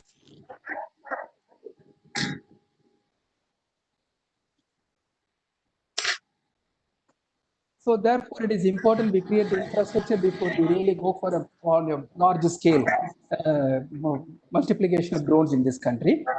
And more importantly, the training and other things. But the drones, one small problem I see in the, because I was heading the committee that was drawing guidelines for pesticide application. One small problem I see, this is, there are two things. Payload can be always sorted out with ultra low volume spraying, and then, static assisted ultra low volume spraying, then payload compromised. But the battery life is very short at the moment, and we need to have several batteries, and we need to have a charger system. It is a kind of battery of batteries with a charger system and a drone and the operator and and the handlers and all that. It's a kind of a team in a mobile unit. That type of model will work for India rather than standalone drones. They are going to be definitely not with the kind of technology we have. They may not be very much popular, but a battery of batteries, a drone, a team of people in a mobile unit can serve Indian farms, whether it is small or big. Small, the drones do not have a farm size is not a limiting factor for the drones. So therefore, small and big farms can easily hire them and then use them. So as Madam Biswas rightly said, custom hiring center is one of the best solutions for making the drones popular in this country.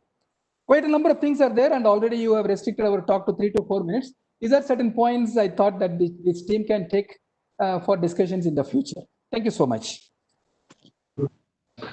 Thank you so much, Dr. Alagasundaram, for providing or sharing the experience from the ground. I think these are really useful when it comes to further putting up the SOPs and the other regulatory guidelines in place. It's just really important that you talk about the payload, battery, and other operational challenges. I think his experience certainly is a smaller one, but really make a big difference if it can be adopted and maneuvered at the right time. So I know that you have to leave for the other meeting. On behalf of CLI, I would like to extend a special thanks and for joining us. Thank you so much, sir. Thank you, sir. Thank you so much. Thank you. Yeah. Now moving on to the next panelist, Mr. Ramesh Chandran, who is Senior Vice President with Mahindra and Mahindra. Mr. Ramchandran, if I would like to hear, at least not me, but all the audience also, if you can share that what different technology implementation and service models are available. One part is that can be suitable for small and large farm holdings, and also if you can also share that how drone can open up new employment opportunities. I think that was one of the question in the morning session, and what kind of manpower can be deployed for the adoption and implementation of drone technology as a service provider, not only in crop protection but also in the public health like vector control, which is also important. So Mr. Ramchandran, over to you. Hi, am I audible? Yes, sir. Okay, well, thank you very much for the introduction. And thank you very much, FICCI and CropLife and the Government of India for this excellent opportunity for us to all get onto the same platform and talk. It's very energizing to hear the level of alignment between what and what the government as facilitators are also trying to do. So I for one, am really energized by this whole discussion. Let me spend a few minutes just the perspective of a practitioner. So I work for Mahindra and Mahindra, which many of you might know as mechanization technology pioneers. We're the world's largest tractor manufacturer by volume and have a very large presence in India. But what some of you might not know is in the last 4 years or so, we've been working very hard on bringing digital technologies to farmers in India. So very focused, as many of the people have said, on the smaller landholder. And our vision is focused on helping the smaller landholder improve his or her prosperity, improve his or her income per acre. And about a year or so ago, we have created this new approach to farming as a service. I'll very quickly overview it. So farming as a service for us is our approach to hold a farmer's hand, them with different types of interventions depending on which stage of the crop cycle they're in, all focused on helping them either optimize their cost of cultivation or improve the quality and the quantity of their yield. So it brings together a range of services, and these include agronomy advisory services. They include rental services for machines, rental both of harvesters, tractors, rotavators, sprayers, etc., but also of digital services, and that's where drones, for example, would fit in. It includes apps which can help farmers on a day-to-day basis become better farmers. And it also includes high-tech precision farming services. And we have been working on 2 or 3 high-tech precision farming services, including imagery analytics, soil sensing, and so on and so forth. Now, through this experience that we've had in the last few years, we have 3 key learnings, and I'd like to share this with the group. And I'm sure many of these will resonate. Some of these have already been shared by Amberji, by Madam Bishwas in their own learnings as well. So the first thing is that irrespective of how good we think the technology is, unless we show value to the farmer, and when I say value, I'm talking rupees. I love the way Amberji talked about the money pit. The money is key to the farmer. So unless we're able to say on a per acre basis, this is your tangible benefit, and therefore it is worth doing this, you really don't have an ability to scale. So all roads, in our view, lead to specific value creation for farmers. Now, this has to be demonstrated to farmers.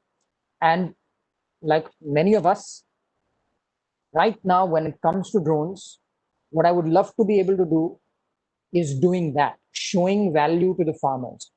It's a complex area. There's a it is vision for the regulators. However, it would be wonderful for us to be learning on the ground. And I know there have been different pilots in terms of efficacy and so on and so forth. What I would like to be able to do as a representative of my organization is go out there and show farmers the value in terms of rupees per acre. That is really important. We have to make this a mainstream part of their lives. But if they want to adopt, if they have to adopt, they have to see the value. So show me the money for us is a very, very clear learning from any type of traction building for new technologies. The second thing is that this is a great opportunity for us to, and I've heard this again before in this conversation, build local and go global. So I think it fits in beautifully with the way the government is also looking at growing India's role in the global economy. And the reason it gives us an opportunity to build local and go global is that the solutions we need to crack affordable, they have to be very simple, they have to be adapted to exacting requirements. And there are many, many people across the world who would be consumers of solutions that we're able to incubate in India. So I think that a very big opportunity for us to create disruptive solutions for the Indian farmer, because unless we do that, they will not adopt it. And once we've done that, I think there is a global market for many solutions, and many drone-related solutions fall into that category. The third is, this is all about partnerships. I think I heard Amberji mention this as well. I cannot agree more. This is about working with different types of partners. And our experience in the last few years in the various digital technologies that we've worked with have two key groups of partners, and they're both equally important. The first is the technology partners, and these are startups often, and we have invested in 3 of them, who translate cutting edge technologies into farm solutions quickly, frugally. And this is really critical, because without this, you really don't have a product. But that is not enough. We also work with a network of on-ground service providers. So we need an ability to manage the last mile. And these people are critical because they educate, they influence farmers, they deliver the on-ground services, they actually handhold and make sure that the farmer practices change and get better. And for us, we consider them technology partners too from a go-to-market perspective. So it's important for us to spin this web of partnerships to actually scale on the ground. So to come back to some of the questions that were very specifically posed before I was introduced, I think that there is an opportunity for us to create a new industry which encompasses both manufacturing, because when it comes to drones, there's a huge manufacturing component to it, but also a services component, because you have to deliver these last mile services to farmers. And Madam Bishwas talked about the custom hiring, and Sundram also talked about custom hiring. That's the way forward if we really want to scale this. I think if we're able to get this together and accelerate this, it will definitely power a new wave of economic growth for India. So with that, I'm just coming to the end of my comments. Thank you very much. Thanks, Mr. Ramesh Chandran, in highlighting that how important it is to create the value on the ground. And I would like to also highlight, you also emphasized on the partnership on the ground, so that, and I think that's the way to go. And I think everyone realized that, farmer needs a lot of things, and then it's difficult for one entity or one institution to provide all solutions and services. So I think that's the way to go forward. And I think along the line, we all can create a lot of value, for the farmers. So thank you so much. Now, moving on to the next panelist, Mr. Ankit Mehta, who is co-chair, FICCI Drone Committee and co-founder and CEO, Idea Force Technology. Ankit, if you can,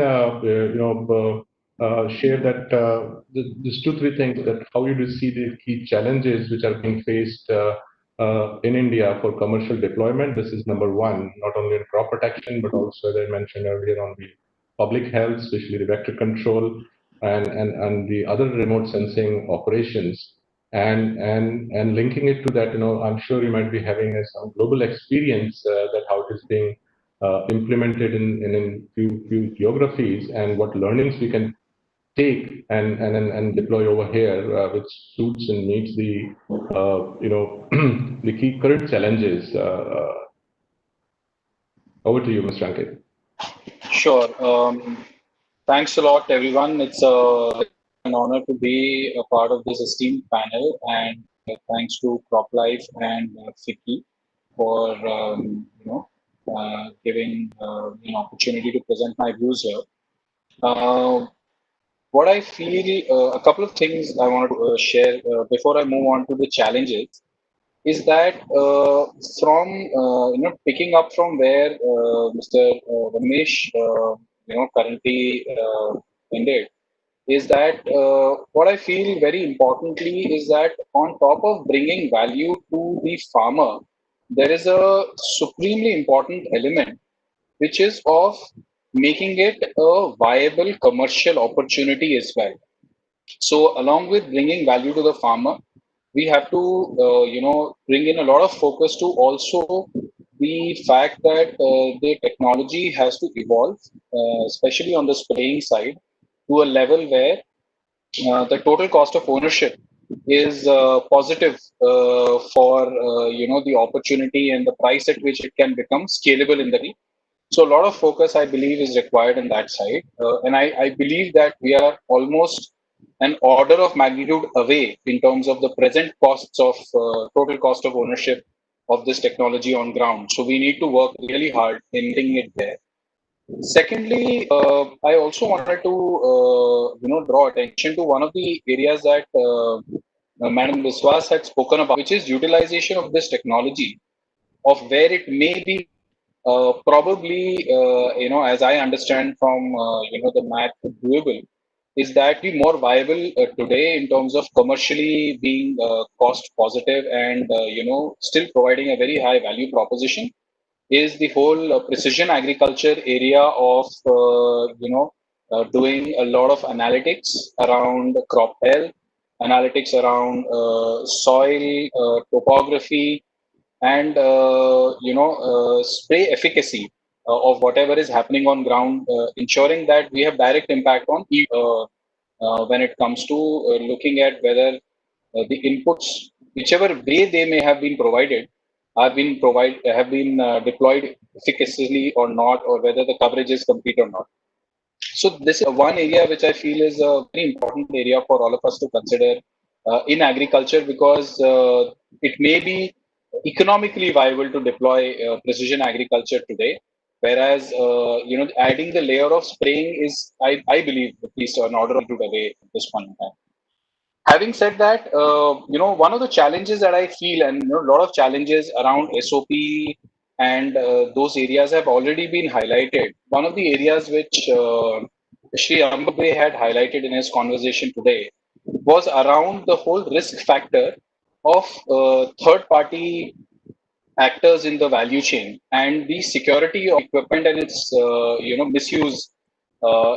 misuse for a purpose other than spraying at the particular area where it is intended to spray. So I believe that security is the key, one of the areas of concern for the regulators, because of which the sense of fear, given the kind of loads that spraying can carry, is a cause of concern, and therefore I believe that our SOPs, when we work on, will also have to include security, procedures, which ensure that the wrong chemicals are not sprayed, and spraying does not happen on wrong areas.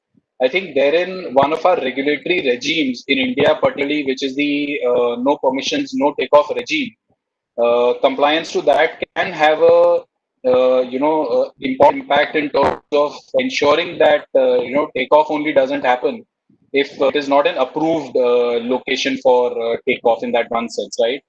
So that is one part I believe could mitigate one of the risks. And secondly, there has to be a security SOP that somebody doesn't put a wrong chemical and spray it at the wrong. Those will be important challenges to help mitigate the concerns that the regulators may have with respect to operations. Of course, with right SOPs, as also highlighted in our that Vicky and CropLife have jointly released, that a lot of SOP measures around making sure that sufficient distance is maintained from the neighboring farms, and a lot of those things can be implemented on ground to make this more efficacious. Now, from the standpoint of regulations in other parts of the world, one of the key areas that we have highlighted in the report is around how Japan has a really long history of utilizing these systems for spraying, and therefore, in terms of legacy, there is one country that probably has more experience in operationalizing drones for spraying than anybody else.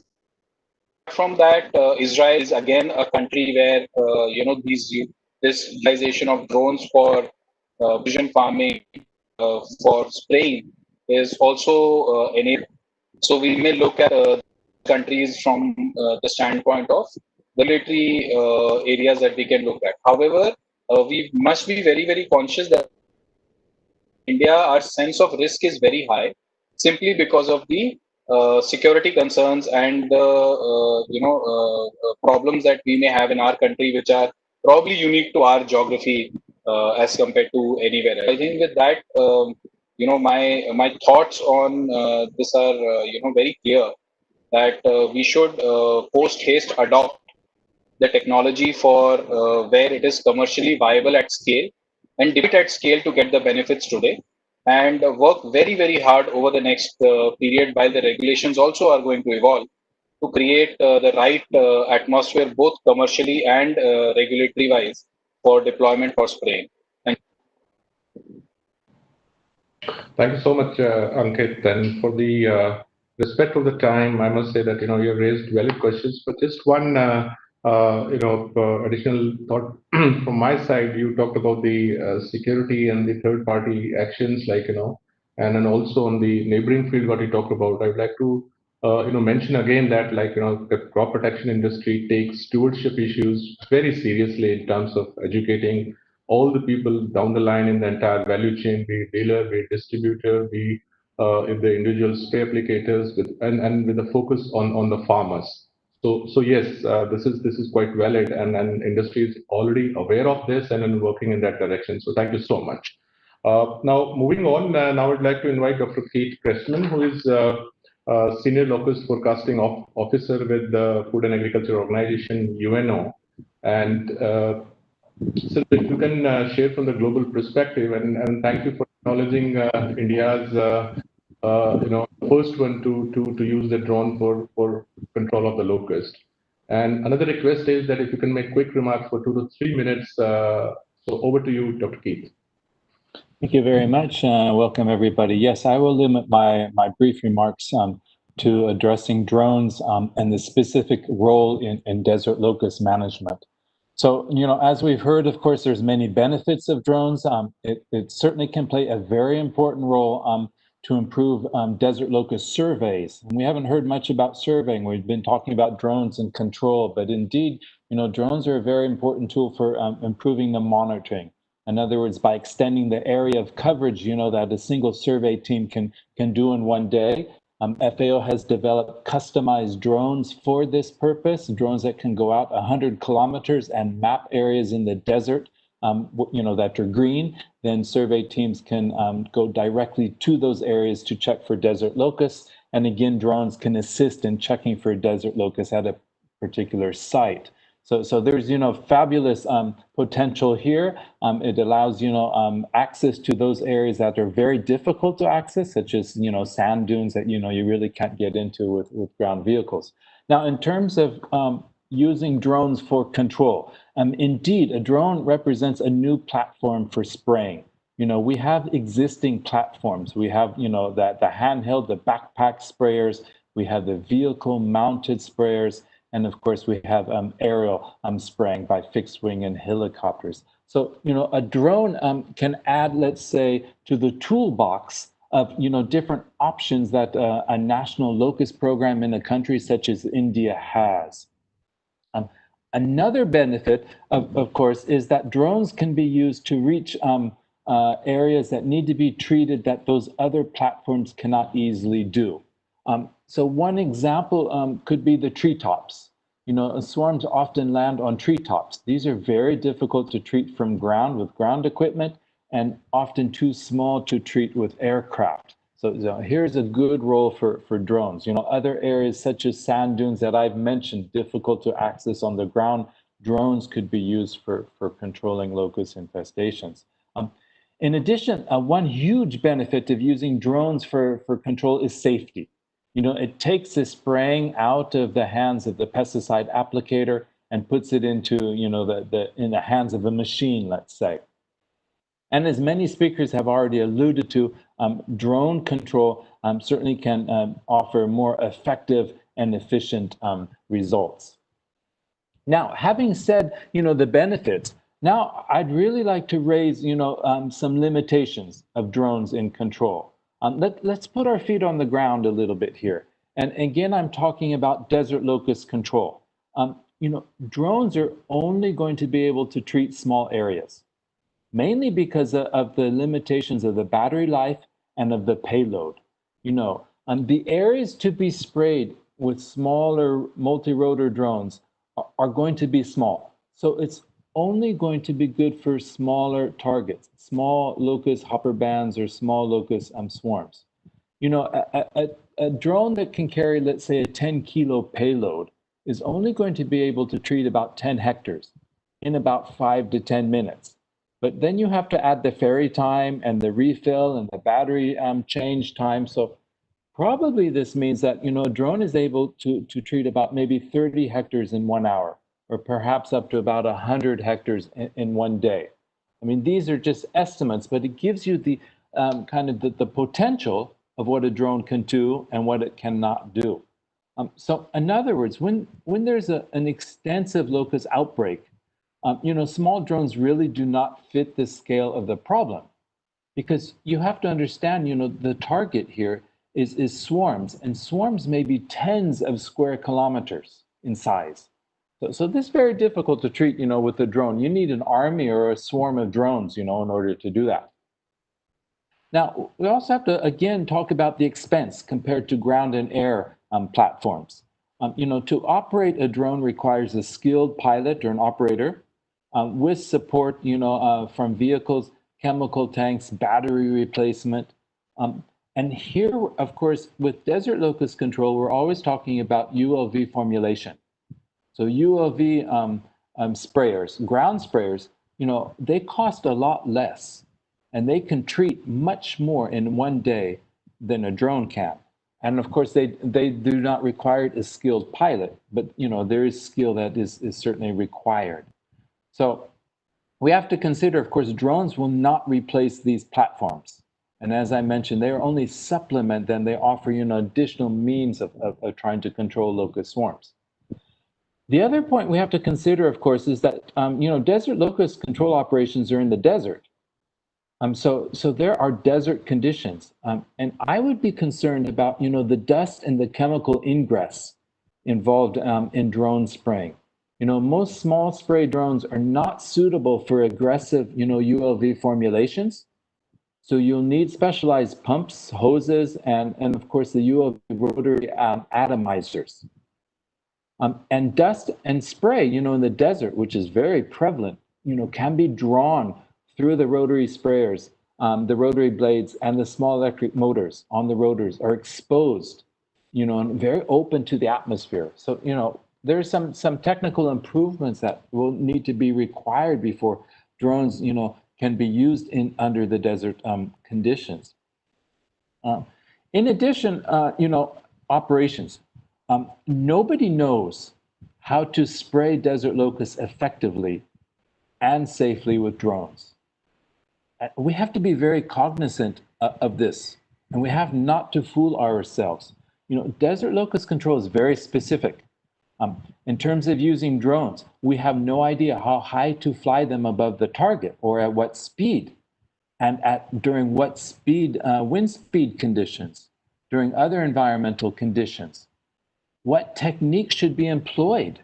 You know, what methodology of spraying? Can this be done at nighttime as well as daytime? You know, these are all questions that need to be resolved before we can use drones safely and effectively for control.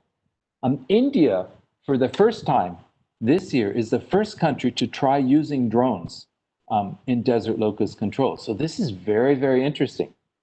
But, you know, this is a big subject to explore. And the technology, as we heard, is rapidly changing. Yet we need testing and we need evaluation in order to move forward. And so just to conclude and keep the time short, I want to suggest a few ways to move forward.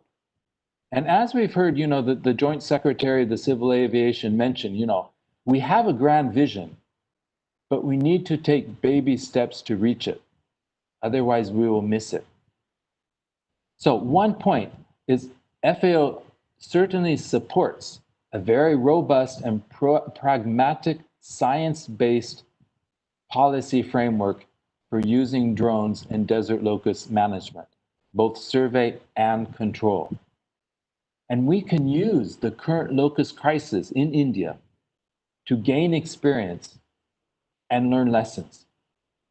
And this experience and these lessons learned, they should be used to develop specific guidelines and standard operating procedures on how to use drones in desert locust spraying. And in addition, there are thousands of drones on the market now, but not all of these drones are going to be appropriate for desert locust control. So I would advocate to establish a drone certification program to ensure that the drones that are available and used for desert locust control are technically appropriate, they're safe, and they're effective. So with those few points of the way forward, as well as the benefits and the limitations of drones for desert locust survey, I'd like to hand it back over to the convener, and thank you very much.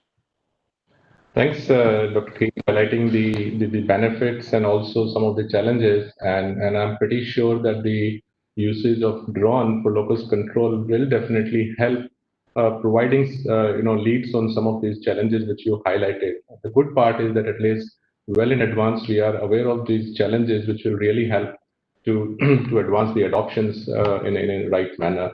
Now, moving to the next panelist, Dr. John, can you just share quickly from your global experience that what different best practices adopted in the rest of the world can be deployed here in terms of taking the leapfrog in adoption of drones for the various operations which is just highlighted, like it's whether it's locust control, whether it's spraying aerials, foliar application of crop protection molecules, or maybe it's in the other areas.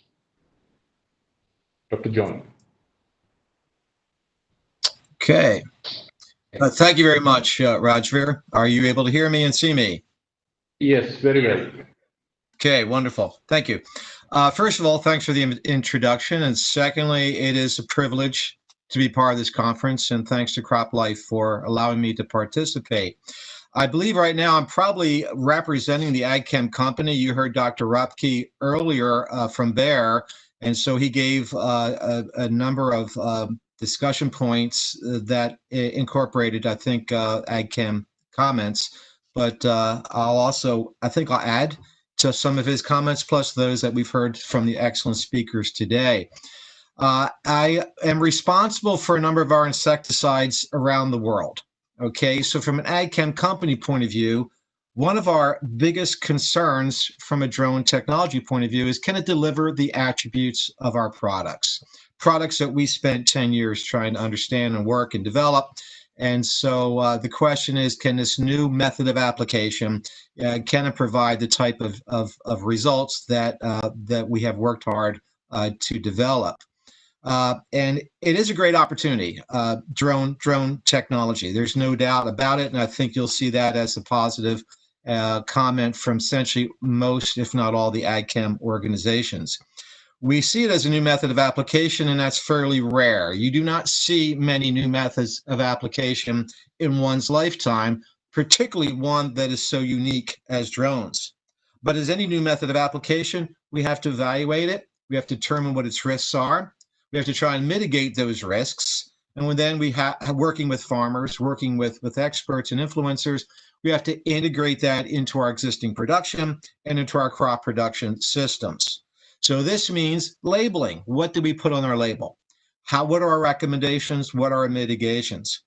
I just have a couple of topics I want to talk on and touch on, and they are specific to pesticide application. And one that we heard an awful lot today about was potential. the potential of this technology is really quite a game changer. Who would have ever thought 3 years ago that China would be spraying 30 million hectares of agriculture, which is what they did in 2019, double of what they did in 18, and that was double of what they did in 2017. So when we talk about the potential of this technology, frankly, it's unknown. It's unknown what this will look like 3 to 5 years from now. It's very critical that we get in now on the ground floor and that we grow with the technology. It's like buying an iPhone. It's like buying a computer. It's like buying a television. Every year there's new models, new innovations. And we've seen that with drones over the past 7 years. The drone technology has improved incredibly over the past 6-7 years. The spray system, though, is still not yet optimal. And this is a concern of us, but it's one that is changing also. And that is we're starting to see innovations within the spray system. Because the spray system is different from the drone system, they need to be integrated. Okay. And when I talk about 3 to 5 years from now, the technology, we're looking at technology changes where there are larger capacity for battery. We're seeing doubling the water capacity. We're seeing drones that have 18 rotors and can carry 100 kilograms. So at one time, we had ruled out large crop application by drones. And as was pointed out by Dr. Cressman, he needs a larger payload in order to spray grasshoppers. I believe in a couple of years, we are going to see larger drones. There's drones out there today that have fixed wings, unmanned application systems that have fixed wing. So we're now getting closer to the manned aerial application fixed wing. Once again, they can carry larger loads. It's great to see that the India government their goal is to have India as the hub of drone innovation. And when you have such a great objective like that, it also creates motivation. So it's wonderful as we see through this organization, the motivation that exists. The second point I want to talk about is registration requirements. This is absolutely critical because from an ag chem company point of view, from the grower's perspective, there's really 4 items. There's 4 areas that you've heard now a number of times. And this is what the regulators are concerned about. It's residue, it's drift, it's efficacy, and it's safety. They're the 4 topics. And very simply, the country regulators around the world, including India, are just asking the simple question, and that is, are drones worse than manned aerial application on those areas? Residue, drift, efficacy, and safety. And a hypothesis has been made by many country regulators that it is not worse based on the results from the Japanese, based on a previous research that's been done by certain countries or companies and organizations. And there is now there's data indicating over just within the past few years, even this year, and we're going to see it more in the future, there's data indicating that drone application is not worse than manned aerial. Now, the jury's still out. We are still going to continue collecting information. That's why it's critical for India to get into this race, to get into this system as soon as possible so that this country can produce information that can help us make these decisions. But as I pointed out, what's very critical, there is existing data around the world that the Indian organization can use. Okay, and so when we talk about the data with regard to drone application and is it worse or is it worse than manned aerial application, we're finding that some countries have put a stake in the ground. Okay, we talked about Japan. Japan has put a stake in the ground. They've said that they are exempting bioefficacy data, residue data, and drift data. This is quite a milestone, and it's absolutely critical. The United States, Australia, New Zealand, they have also exempted bioefficacy and residue and drift data. This isn't to say that they may change their minds within the next year or so as more data develops, but they are making that assumption that drone application is not worse than manned aerial application based in these areas. The United States, for example, they've essentially said if you have manned aerial application on label, you are allowed to use a drone for pesticide application. And if there's a bottleneck in the United States, it's not by EPA, it's not by the Environmental Protection Agency, it's actually by the civil aviation. But as we're looking around the world, we see China also is allowing exempted bioefficacy, residue, and drift for the time being.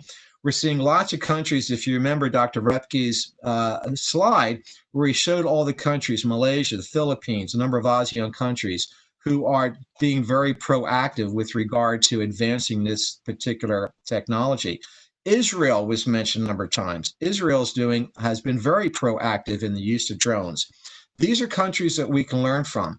Latin America, interesting area that we would not necessarily expect drone application. We found out just recently that some drone manufacturers have had record selling year. They've had record sales in Latin America, Brazil, Mexico, Argentina.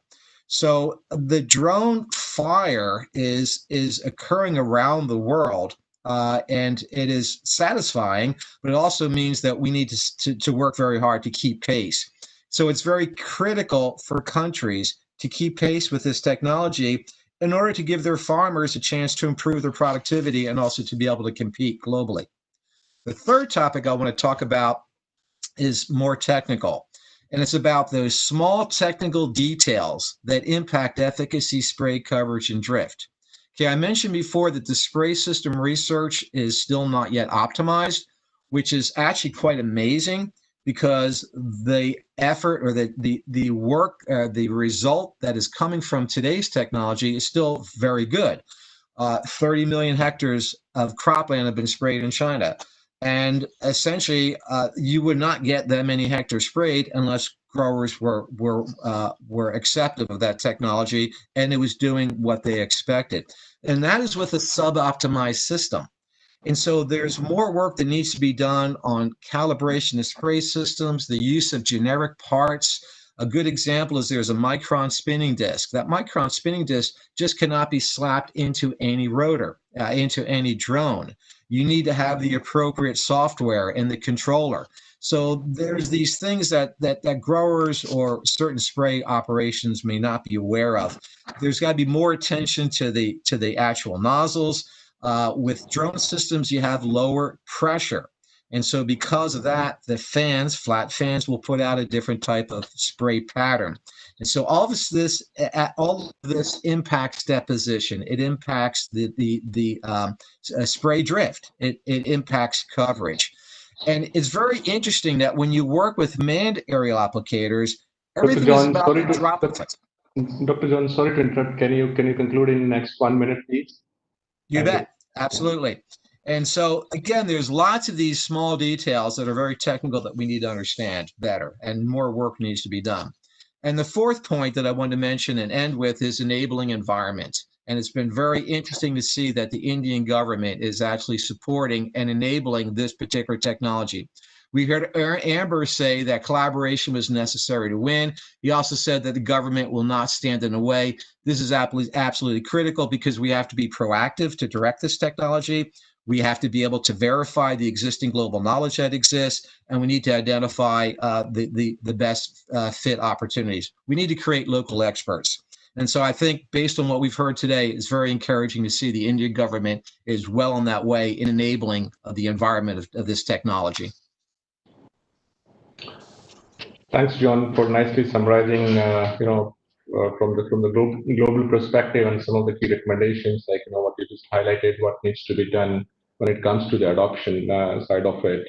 And again, thanks for reiterating the collaboration, and we have seen a huge amount of positive receptivity to go in that direction while collaborating and working together. So thank you so much. Dr. Malhotra, are you still there? Before I go to Bhagirath Chaudhary, I just have one more question which we thought to ask Dr. JP Singh, but somehow he's able to join. This is regarding, you may be aware that Ministry of Civil Aviation has released separate draft US guidelines where they have, kept drone out of the aircraft rule 1937. So I think the question is that we need to clearly de-link drone spraying from the aerial spraying, it's more of a foliar, because aerial has a different connotation when it comes to the helicopters and the other bigger equipment. So is there any thought process around it to get it into either the regulation or SOPs, just to say that it is being used as a foliar application rather than an aerial application, because both the things have two different connotations. So any quick remark from your side? Yes. Mr. Rajbir, yes, this is the relevant point, because here at the moment the permission granted for use of this drone for spray purpose in the locust areas. So this has been done. The permission has been granted so far only for experimentation purpose at the moment. And once the results come, and then final opinion will be made at by the registration committee. So at the moment, some kind of restrictions are always there, because water bodies will also be there. At the moment, we have allowed for desert areas, for controlling this locust in the desert areas only, where we don't have much habitants, and it should be free from, I should say, these water bodies. So some kind of pollution should not be there. So, but now encouraging. So experimental results have started coming now, and at the initial phase, very good results are coming, and results are encouraging. And let us further see that what kind of opinion we could make out of those analyses. And we have also requested the ICR that they need to further conduct the trials also, and they are also taking it on that mode. And they have their all India coordinated research project system. They have through this system they will conduct the trials. And yesterday I discussed with the Deputy Director General. So Deputy Director General also appraised me, Deputy Director General Crop Sciences. He appraised me that they have given this assignment to Indian Agriculture Research Institute. So IARI, so they will take the lead in standardization of the technologies, including these drone technologies, pesticides and others. So here now they have identified the centers. Through those centers, they will conduct the trials, and then they will come out with some. So at this moment, I could share only this information. So because we don't have other details related to this part. No, thank you so much, Dr. I think it's useful that still there is a work going in that direction, and then the data results are awaited. So thank you so much. Now moving on to Mr. Bhagirath Chaudhary.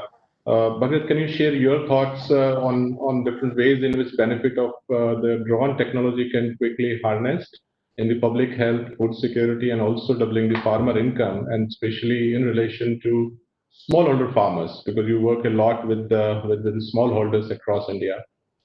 Bhagirath, over to you. 3.5 minutes. Thank you, Rajveer. Can you hear me? Yes, very well. Thank you. You know, you raised a very pertinent question, but before I actually respond to your query, in this emerging context of drones, I would like to really thank FICCI and CropLife India for inviting me to take part in this very important webinar that we are doing today. Well, you know, after many years of efforts on drones, there have not yielded any desirable policy and regulatory outcome in agriculture sector. The recent locust crisis has opened up vast opportunities, as being highlighted by many previous speakers, to showcase the usefulness of drone-based spraying for locust operations. And I have been part of many of these operations in last few days and few weeks, as I operate from the epicenter of locust in Western Rajasthan, based in the border area of Jodhpur and Nagaur belt. Not only the Ministry of Civil Aviation issued this conditional exemption, as alluded by previous speakers, but they also actually really were very prompt to issue addendum to use drone in night, which was actually 6 days after that the issues on 27th May, where the operations of locust actually through drones in both night and day was possible. And I also want to appreciate Ministry of Agriculture and Farmers Welfare and DPPQ and CIBRC led by Dr. Malhotra, who actually issued these SOPs on aerial spraying using aircraft, helicopter, drone, and for the control of desert locust in first week of June. You know, my organization is a grassroots not-for-profit organization, and we have actually made tremendous effort demanding the approval of drones for locust operation. And we also submitted representations and input to CIBRC to issue the separate SOPs for helicopters and drones because of the sheer size in the operational parameter of these vastly different spraying machines. And I would like to actually throw quite a bit of different areas of concerns that we actually encountered in the field operations related to these SOPs. Well, I applaud the official from these different ministries who made incredible policy decisions that pave way to explore the potential and usefulness of drone as an additional sprayer, along with other sprayers in the label of approved crop protection chemicals. And most of these drone-based sprayer, that are being done is basically approved by the CIBRC. So, all the time, what I've noted in the field condition is that only the ULV-based sprayer actually spray pesticides are being used to control locust in the desert Rajasthan. Well, Rajveer, over the last 5 years, as you know, we have been advocating for the introduction of new chemistry, biological and botanical and spray techniques, as we have been dealing with infestation of voracious pests such as pink bollworm in cotton in Vidarbha region of Maharashtra, and lots of stories that all the people who connected to today's webinar must be actually reading about what's happening in Vidarbha, and also the incursion of invasive pests such as fall armyworm and the migratory pest locust. In this context, I would like to congratulate Joint Secretary Dubey ji, also Madam Vishwas, Dr. Malhotra ji, and Dr. JP Singh ji, who actually spearheaded the approval of drone-based locust operation, which contributed enormously, I can tell you, in controlling locust in hotspots. And mostly, as Keith said, drones were primarily used to actually control locust when they were in a resting conditions on the top of trees, where we had limitations from the manual sprays. But I would like to also highlight here that the concerns that about the use of drones for reasons other than what actually is meant for is really not tenable, because drone operations actually is being done to comply with the the requirements of VLOS. Those drones can only actually fly in the visual line of sights, and they are not allowed to actually go beyond that region. So I think those concerns that are being raised by Ankit and Dubeji, that drones can be used for operations other than what is being actually meant for, I think they are not really true, and that should not be really a reason to use drone for augmenting the pesticide spray, botanical spray, and biological spray in agriculture sector. I would like to really communicate to the officials in different ministries that these pestilence pests such as fall armyworm can cause much more damage in agriculture production system, and we have witnessed the tremendous losses of corn production in 2018 season that are much beyond than what we can actually imagine. And fall armyworm has been a very big nuisance for farming community over last 2 years. And this pest actually resemble, and not only resemble, but actually it has a habits that is close to locust, that it feeds. It's a nocturnal pest. It feeds in the night, and operations through manual spray has become very difficult for farmers to control these particular pests. So I feel, on the base of experience that we had on drones using for locust operation, I think the next step for us to really use this drones technology in invasive pest control, such as fall armyworm, where Dr. Malhotra has also alluded his remarks. Last year alone, Rajveer and others who are on this call, my organization rescued close to 500,000 farmers from the onslaughts of invasive fall armyworm. And as I said, which has become a very big problem, reaching out to almost 11 major maize growing states through a project that is supported by FMC, which is also part of CropLife India member company. But that public-private partnership project really helped us to overcome major problem of fall armyworm in 2019, and to the benefit of all who are connected on this particular webinar today. Last year, because of the operations from the Project Safal, along with the many universities and ICR system, we have been able to really control the invasion of fall armyworm and actually produce record corn production of 28 million tons. as I move forward, I'll take some more time to really come to very specific issues that I feel are important to address. Rajveer, I need a little more time before. So Bhagirath, 1.5 minutes more, please. No. Just need 2 minutes. Okay. I just want to highlight very important aspects. I think Dubezi is on the call, so it would be very important for him to really hear from the ground reality what's happening. So a couple of areas that I think it's very important if we really want to revolutionize the drone-based application technologies in agriculture. The number one recommendation that I want to submit it to the government authorities is that I want to request Ministry of Civil Aviation to simplify the civil aviation requirements of drone operation in agriculture. And I think there is a real call that we want to make to decentralize approval of drone-based operation for agriculture, the operations that are meant for agriculture, where ICR is calling it Kursi drones, to Ministry of Agriculture and Farmers Welfare through their system of ICR, KVKs, and create a regulatory oversight called Digital Sky Green Platform. I think the ministries can coordinate, but I think if decentralization can happen with the particular CAR which is enabling, I think that would really revolutionize the use of drone technology in agriculture. The second point that I want to really flag here is that the guideline that ICR has drafted. I think it's a stepping stone for Civil Aviation Ministry to look at that guideline and really modify the CAR so that it can actually enable the application of drone beyond the locust control. I tell you, this year, Dubeji, this particular pest, fall armyworm, is creating huge problem for farming community. And any kind of spray in the day actually doesn't kill this particular pest. So we need to really mobilize this drone technology to control this kind of pest. And simplification, enabling, and decentralizing this regulation is very, very critical to achieve the desirable objective. The one more point that I want to highlight, I have a couple of more points, but one important point that I want to highlight is that in the on 1st December 2018 guideline by DCGA, there is a particular section called 26 of RAPS, which states that the drone is not permitted to discharge or drop substances unless that has been specifically permitted by DCGA, and such permission is mentioned in UA OP12. There's some clause there. Now here I want to really make a call to the Ministry of Civil Aviation through Dr. Malhotra ji and Ministry of Agriculture that all the approved pesticide, the pesticide that are being approved by CIBRC, they are being approved after a rigorous risk assessment has been done.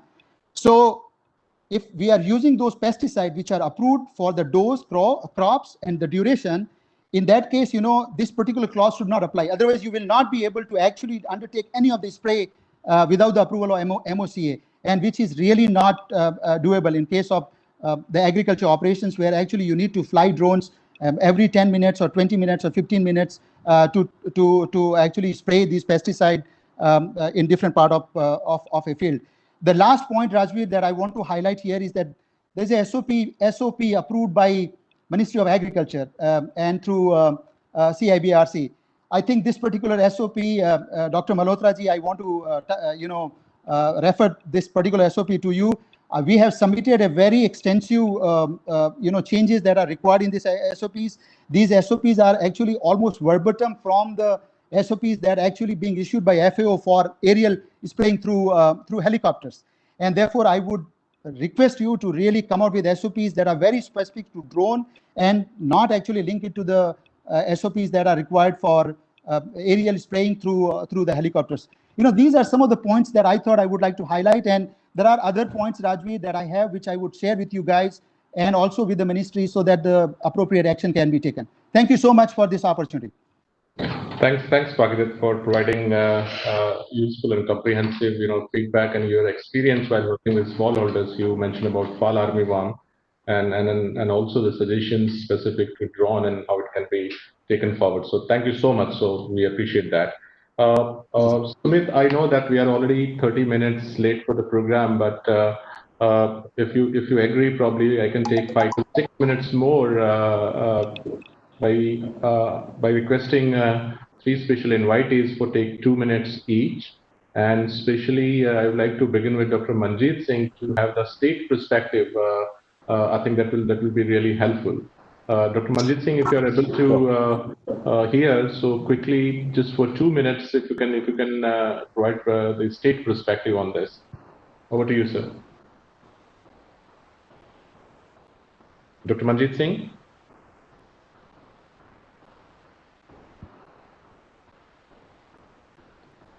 Dr. Manjit, we are not able to hear you. Manjit ji, you have to unmute.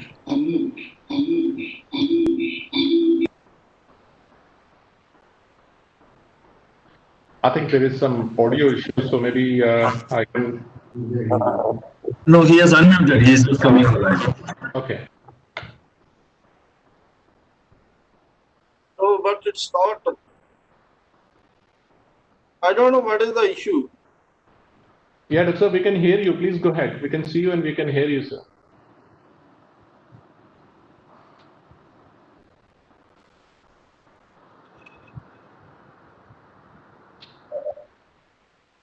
Hello. Sir, you're audible. Please go ahead. You're audible, sir. I want to share for a few minutes the experience which we have gained in this technology. So from last one year, we are collecting data for different crops. Like we have started working on cotton and then wheat and then this rice also. So for each crop, I want to add some this advantage of this technology. As for the cotton crop, there is especially this white fly attack is there. So to control that white fly, because this resides at the bottom of the canopy as well as underside of the leaves. So this technology is very good as there is air this push of this spray. So due to that push, this spray coming at the bottom of the canopy as well as underside of the leaves. So that is a very effective control on this cotton crop. And for the wheat crop, this is good for the weedicide spray. We have collected data, so this is good for the weedicide spray also. And for rice crop, as because this is submerged field, there is a lot of water in the crop. So then this technology is also very good for the rice crop. So this is our experience in this using this technology.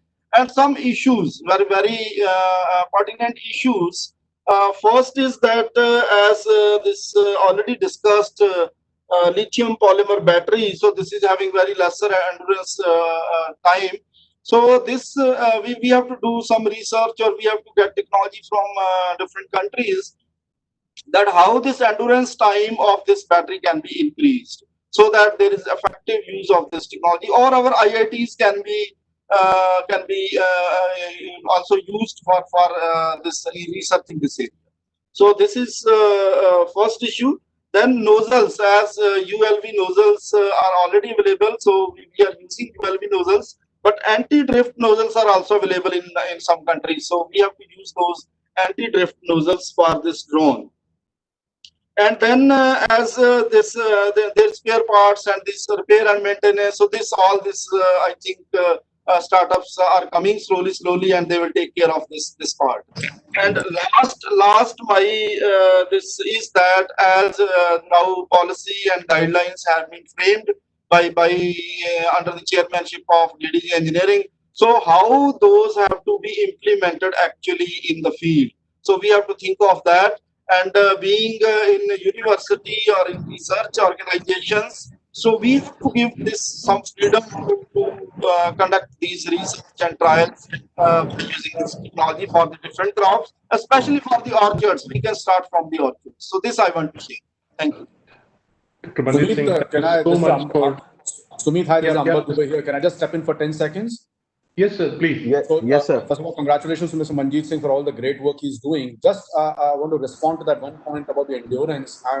Sumit, I would request you to just share that film that the drone entrepreneurs have produced on the journey of the drone industry. And there you see there's a beautiful clip on Anna University's petrol engine driven drone. So that has an endurance of 45 minutes instead of 15 to 20 minutes that most of the other drones have. And this is one way that we can address this huge challenge that we are facing from our northern neighbor. Okay, and please support that. That drone is actually working in Rajasthan for locust control. The results are fantastic. In fact, now the Agri Ministry is coming up, has come up with a new tender wherein a separate category has been created for engine-driven drones. So these are petrol engine-driven drones where the power source is actually going along with the drone up there, and it's producing the electricity which is driving the motor and the propeller. So this is giving almost 45 minutes of endurance. Just thought I'll share that with you. Thank you so much, and all the best, Mr. Manjeet Singh. Thank you, sir. Thank you. I'll share that film with all the participants. Thanks. Thanks, Mr. Dubey, for bringing to notice of everyone. Thank you. Ms. Siangi, if you are there, quickly 2 minutes from the regional perspective. Thank you. Thank you, Rajveer, for the opportunity to let me have the opportunity to speak for a couple of minutes. I just want to clarify some of the discussion here. First and foremost, the newer generation of drone right now flies up to 30 minutes per charge on a single battery. And there are a whole lot of battery packs that can be brought to the field with super cooling that can allow simultaneous change of batteries. And then the current drones, one single controller can fly 4 drones. So again, you have the field efficiency. It's no longer a single drone control. Again, to the secretary, I can send you the videos of where the drones are being controlled by one single person controlling multiple drones. That's number one. Number two, farmers are at our heart. That is a core where we exist and why we want to develop technology. But not to forget, India is a very big country. There are different sizes of agriculture, some commercial, some semi-commercial, and subsistence farmers. So we should let the technology grow with the people who can adopt the technology, meaning the commercial people who can put in the drone flyers. That is where we want to have the drone flyers, the professional who knows what to spray, how to control the drone, and be able to apply safely across the farm that we are using. And with that, in China, it suddenly grew up into a new industry where service provider from graduates who went into agriculture to provide a service, even down to the retailers that are providing suppliers drone service to the farmers. So it creates a different industry. That is where India's startup community can come in. I think just now our speaker just mentioned about that also. So there is tremendous opportunity. Then go with the large scale, the semi-large scale. Then in the timeline, let's nurture and reduce the risk by training the smallholders with the local community, with the KBK Brahmatis and etc. to hold the hand of the small farmers so that they can benefit, whether it's rental, drone, etc. But let's have the regulation that allows India agriculture to benefit from the technology and not to fall behind. So India and China in terms of agriculture scale is almost the same. It's 0.5 hectares per farm. So there's great opportunity that you can learn from other countries. John Beyond has tackled about the spray drift, the regulation. I'm not going to go on that. The other piece I want to also reassure the government is that drone has one of the highest safety features built in. There is a GPS locked in. There is, every time before you fly the drone, you have to relocate the GPS. There is drone protection, drone protection, no-fly zone. Everything is inbuilt. Of course, that's where we try to prevent the unscrupulous use of the drone differently, but under good condition with the drone flyers, these are all protected that we don't have any unwanted incident while using the facility. So across the region, many countries have very similar crop protection regulation for the use of drone in terms of whether it's MRL, whether it's in terms of drift, etc., where John and again, Beyond has articulated clearly. So those are the few things that we are able to build a new industry to bring India's agriculture to the next step while having the small farmers community at hand so that we can move together. Thank you, Rashid. That's the 2 minutes. Thanks, Yanni, for highlighting those additional things, especially on the flight time. I think that's pretty clear. Now, I'm just requesting, last but not the least, One, Mr. R.J. Agrawal, who is Chairman Dhanuka and also the Chairman of Agrochemical Subcommittee on FICCI. With my humble request with folded hand is to say in 2 minutes, because we are already 40 minutes over the time. Mr. Agrawal, over to you, and in 2 minutes, please. Thank you, Rajveer. We have listened so many things from technical experts. I'll discuss in my 2 minutes just commercial aspect. You see, our farmers are interested and concerned how their income can be increased. And this technology of great help for in reducing their cost of operation and increasing their profit. For example, I showed that China agriculture area is less than us, their rainfall is less than us. But in spite of all this, their GDP of agriculture is 3 times in comparison to our country. And one of the region which I foresee for this less GDP in our country is non-availability of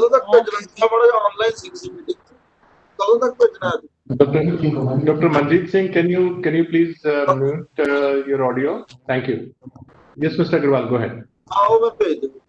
So, the biggest problem is the latest technology which is available either in the field of crop protection chemicals or in identification of soil deficiencies or use of nutrients or use of stimulants, irrigation. We still use flood irrigation. If we use science-based this technology and which can be driven by drones, and my humble request will be to Mr. Dubey, Ambar Dubey, who has been very, very cooperative. Now, News Joint Secretary, Mrs. Vishwas, how fast we can finalize the guidelines, and similarly request to Dr. Malhotra, how fast we can finalize the issues related to CIB and the pesticides which are already approved for use on particular crops. If we go there by adopting new generation of data, then it will be taking long time.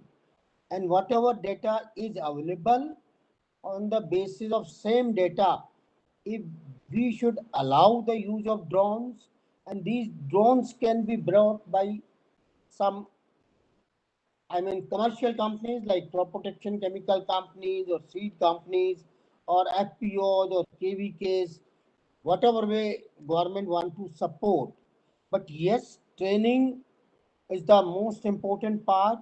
And one suggestion came from IITs. We have large number of IITs, and even private sector industry can also provide the training. So how fast we bring the new technology and make it available to our farmers. So the vision given by Honorable Prime Minister of doubling the farmers' income by 2022 and making India a $5 trillion economy by 2025 can be achieved. Thank you very much, FICCI and CLI, for organizing and giving me this opportunity. Thank you very much. Thank you, Mr. Agrawal. Truly appreciate it on your suggestions, both on the commercial side and also on the regulation side of it. Thank you so much. Just before conclude, I would like to take a few minutes and want to conclude this session in 2 sentences. The number one is we have seen in the previous session and this panel discussion, I think there is a clear-cut convergence of willingness to work towards that, how we can make drone reality while addressing all safety concerns, regulatory stewardship issues. So that's really the good part, that overall there is a convergence of thought process and the willingness to move forward. The other is I would like to thank every panelist who has really provided straightforward, the perspective and what are the issues and topic need to be addressed in a collaborative manner. And I also like to thank Mr. Amrit Dubey for staying until the conclusion of this workshop. So, Mr. Dubey, we truly appreciate it. So, over to you, Mr. Raju Kapoor, for conclusion, summing up, and a word of thanks. Over to you, Mr. Raju Kapoor. So, thank you so much, Rajveer. I think this has been an exhilarating day. And who better to kick it off than Mr. Amrit Dubey? I think the kind of energy that he puts in all of us is phenomenal. So, okay, all right. So let me just quickly say, here is an opportunity for all of us in India to build a new industry altogether. And this is, I think, like somebody said, you get this once in a few decades that you get an opportunity of this magnitude of this kind. So the key ask for us, right from the Prime Minister downwards, is how do we take agriculture to the next level? We have these key issues mainly around sustainability of agriculture. The issues around natural resource utilization, the issues around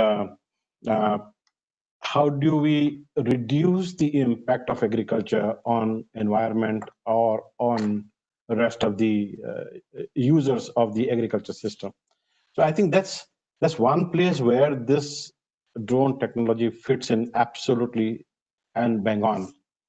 We saw very clearly and that three key asks that we have from especially the crop protection industry is precision. It's about efficacy, and it is about safety. I think Dr. Biog brought this out very, very vividly, and we have this clearly captured that this is one technology that will deliver us that.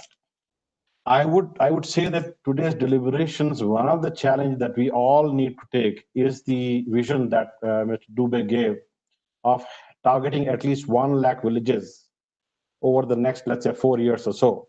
If we can have that as a vision to move forward and make sure that it reaches the technology reaches the last mile. It should not remain a demonstrative technology. It should be a transformative technology. Your suggestion, Mr. Dubey, about affordability, I think that's what a very critical one, because somewhere if we can link the new FPOs to the drone technology. So can FPOs be the hub through which drone can take the technology down to the farmers, so that you have farmers controlling the technology itself? So, I mean, those are very interesting ideas that can be looked at. Other issue which clearly has emerged out of this entire proceeding is that there is a tremendous benefit that will come to agriculture and to the farmers. Almost like a 30-time efficiency increasement, or the water use reduction, or the reduction in the exposure to the users or to the rest of the environment. Those are very critical elements. What is important is that this technology is going to grow very, very fast. So the challenge will be between technology and regulation. So which will grow faster? In my opinion, technology is going to grow much faster compared to regulation. So as regulators, what should we be doing? Should we wait for the things to be perfect and then move forward? Or can we be agile enough to learn as we go? I think the second model is what is very critical, because you can't be a laggard in this technology. You have to learn on the run and keep amending yourself. So I think that's one big role that comes up. How do we create a dynamic regulatory environment and an enabling regulatory environment? You cannot control technology, very sure. I mean, IT has shown us the moment you try and control it, it is not yours. So similarly, drone technology or a precision agriculture, if you want to control it through the government, is going to go out of our reach completely. So how do we make that happen? That's very critical. So how to grow with the experience. And I think pooling of the experience is very critical, and leveraging experiences globally. Should we reinvent the wheel, or there are multiple learnings available globally? How do we leverage those knowledge for us in India? I see a tremendous employment generation capability in this industry, right down to village. If we have this 1 lakh village target, and let's say if we can put something like a 20 people in a village employed directly, and let's say indirectly through the drone manufacturers or the pesticide companies or the extension educations or the certifieds, etc., I see that it has a tremendous multiplier impact on the employment generation. So that thought should not be lost on everyone. And key challenge, as we have already identified, is about how do we develop this battery management system? I have seen I've seen this Anna University model. It's a great model, but can we look at, we have these example of Teslas and everybody. We are already moving in the electric mobility.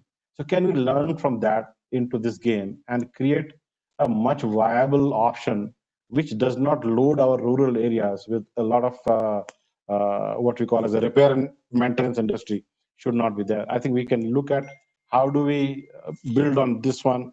This has to be a common agenda, both for the government as well as for rest of the people. Training is one major area, because a large number of people will have to be trained. This is a very critical area. So after regulation, training is something that kind of comes on top of my mind, and how do we train the people? So I think the training infrastructure, the protocol, the modules, and execution of that, capturing that at the grassroots levels and saying, okay, here is the certificate. So the certification process has to be rather robust, and it needs to be a continuous evaluation of the pilots. Similarly, I think one of the questions which has been marked clearly is what kind of formulations will go. I think we saw from Dr. Byok's presentation that in their trials of the 55 trials they have done in China, they have clearly seen that almost 70 to 80% of the same formulation, have been adapted to be used through drones. So, the insistence on moving for a new formulation type, because the moment you go for a new formulation type, you will talk of all the related data, and I think you're talking 3 years time lag. So that is something which is a challenge. What is also very interesting is this, for how do we create this partnership model that we're talking about? I think the corporates and the startups, how do we bring them together? How do they come together on executing? Not all of them can do at all places. So maybe, if we can develop those centers of excellence and a learning system which keeps throwing back the learnings to some central system, which then disseminates it across the country, that could be a very interesting area. With this, I think I would not take much time. There is a great, I think I heard Dr. Malhotra also talk about, how a CRIP system and the other systems can evolve themselves to adapt to this need of faster data generation and pushing the data back to it.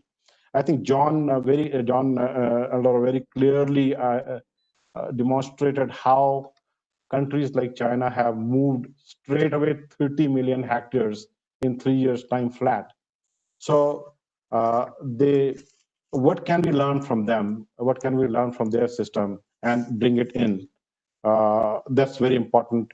The application related equipments, the nozzles that we talk about. So how do we maintain the effectiveness of the molecule? The same way as we had planned it, as we had evolved it, how do we translate that down to farmer's field? It's very important.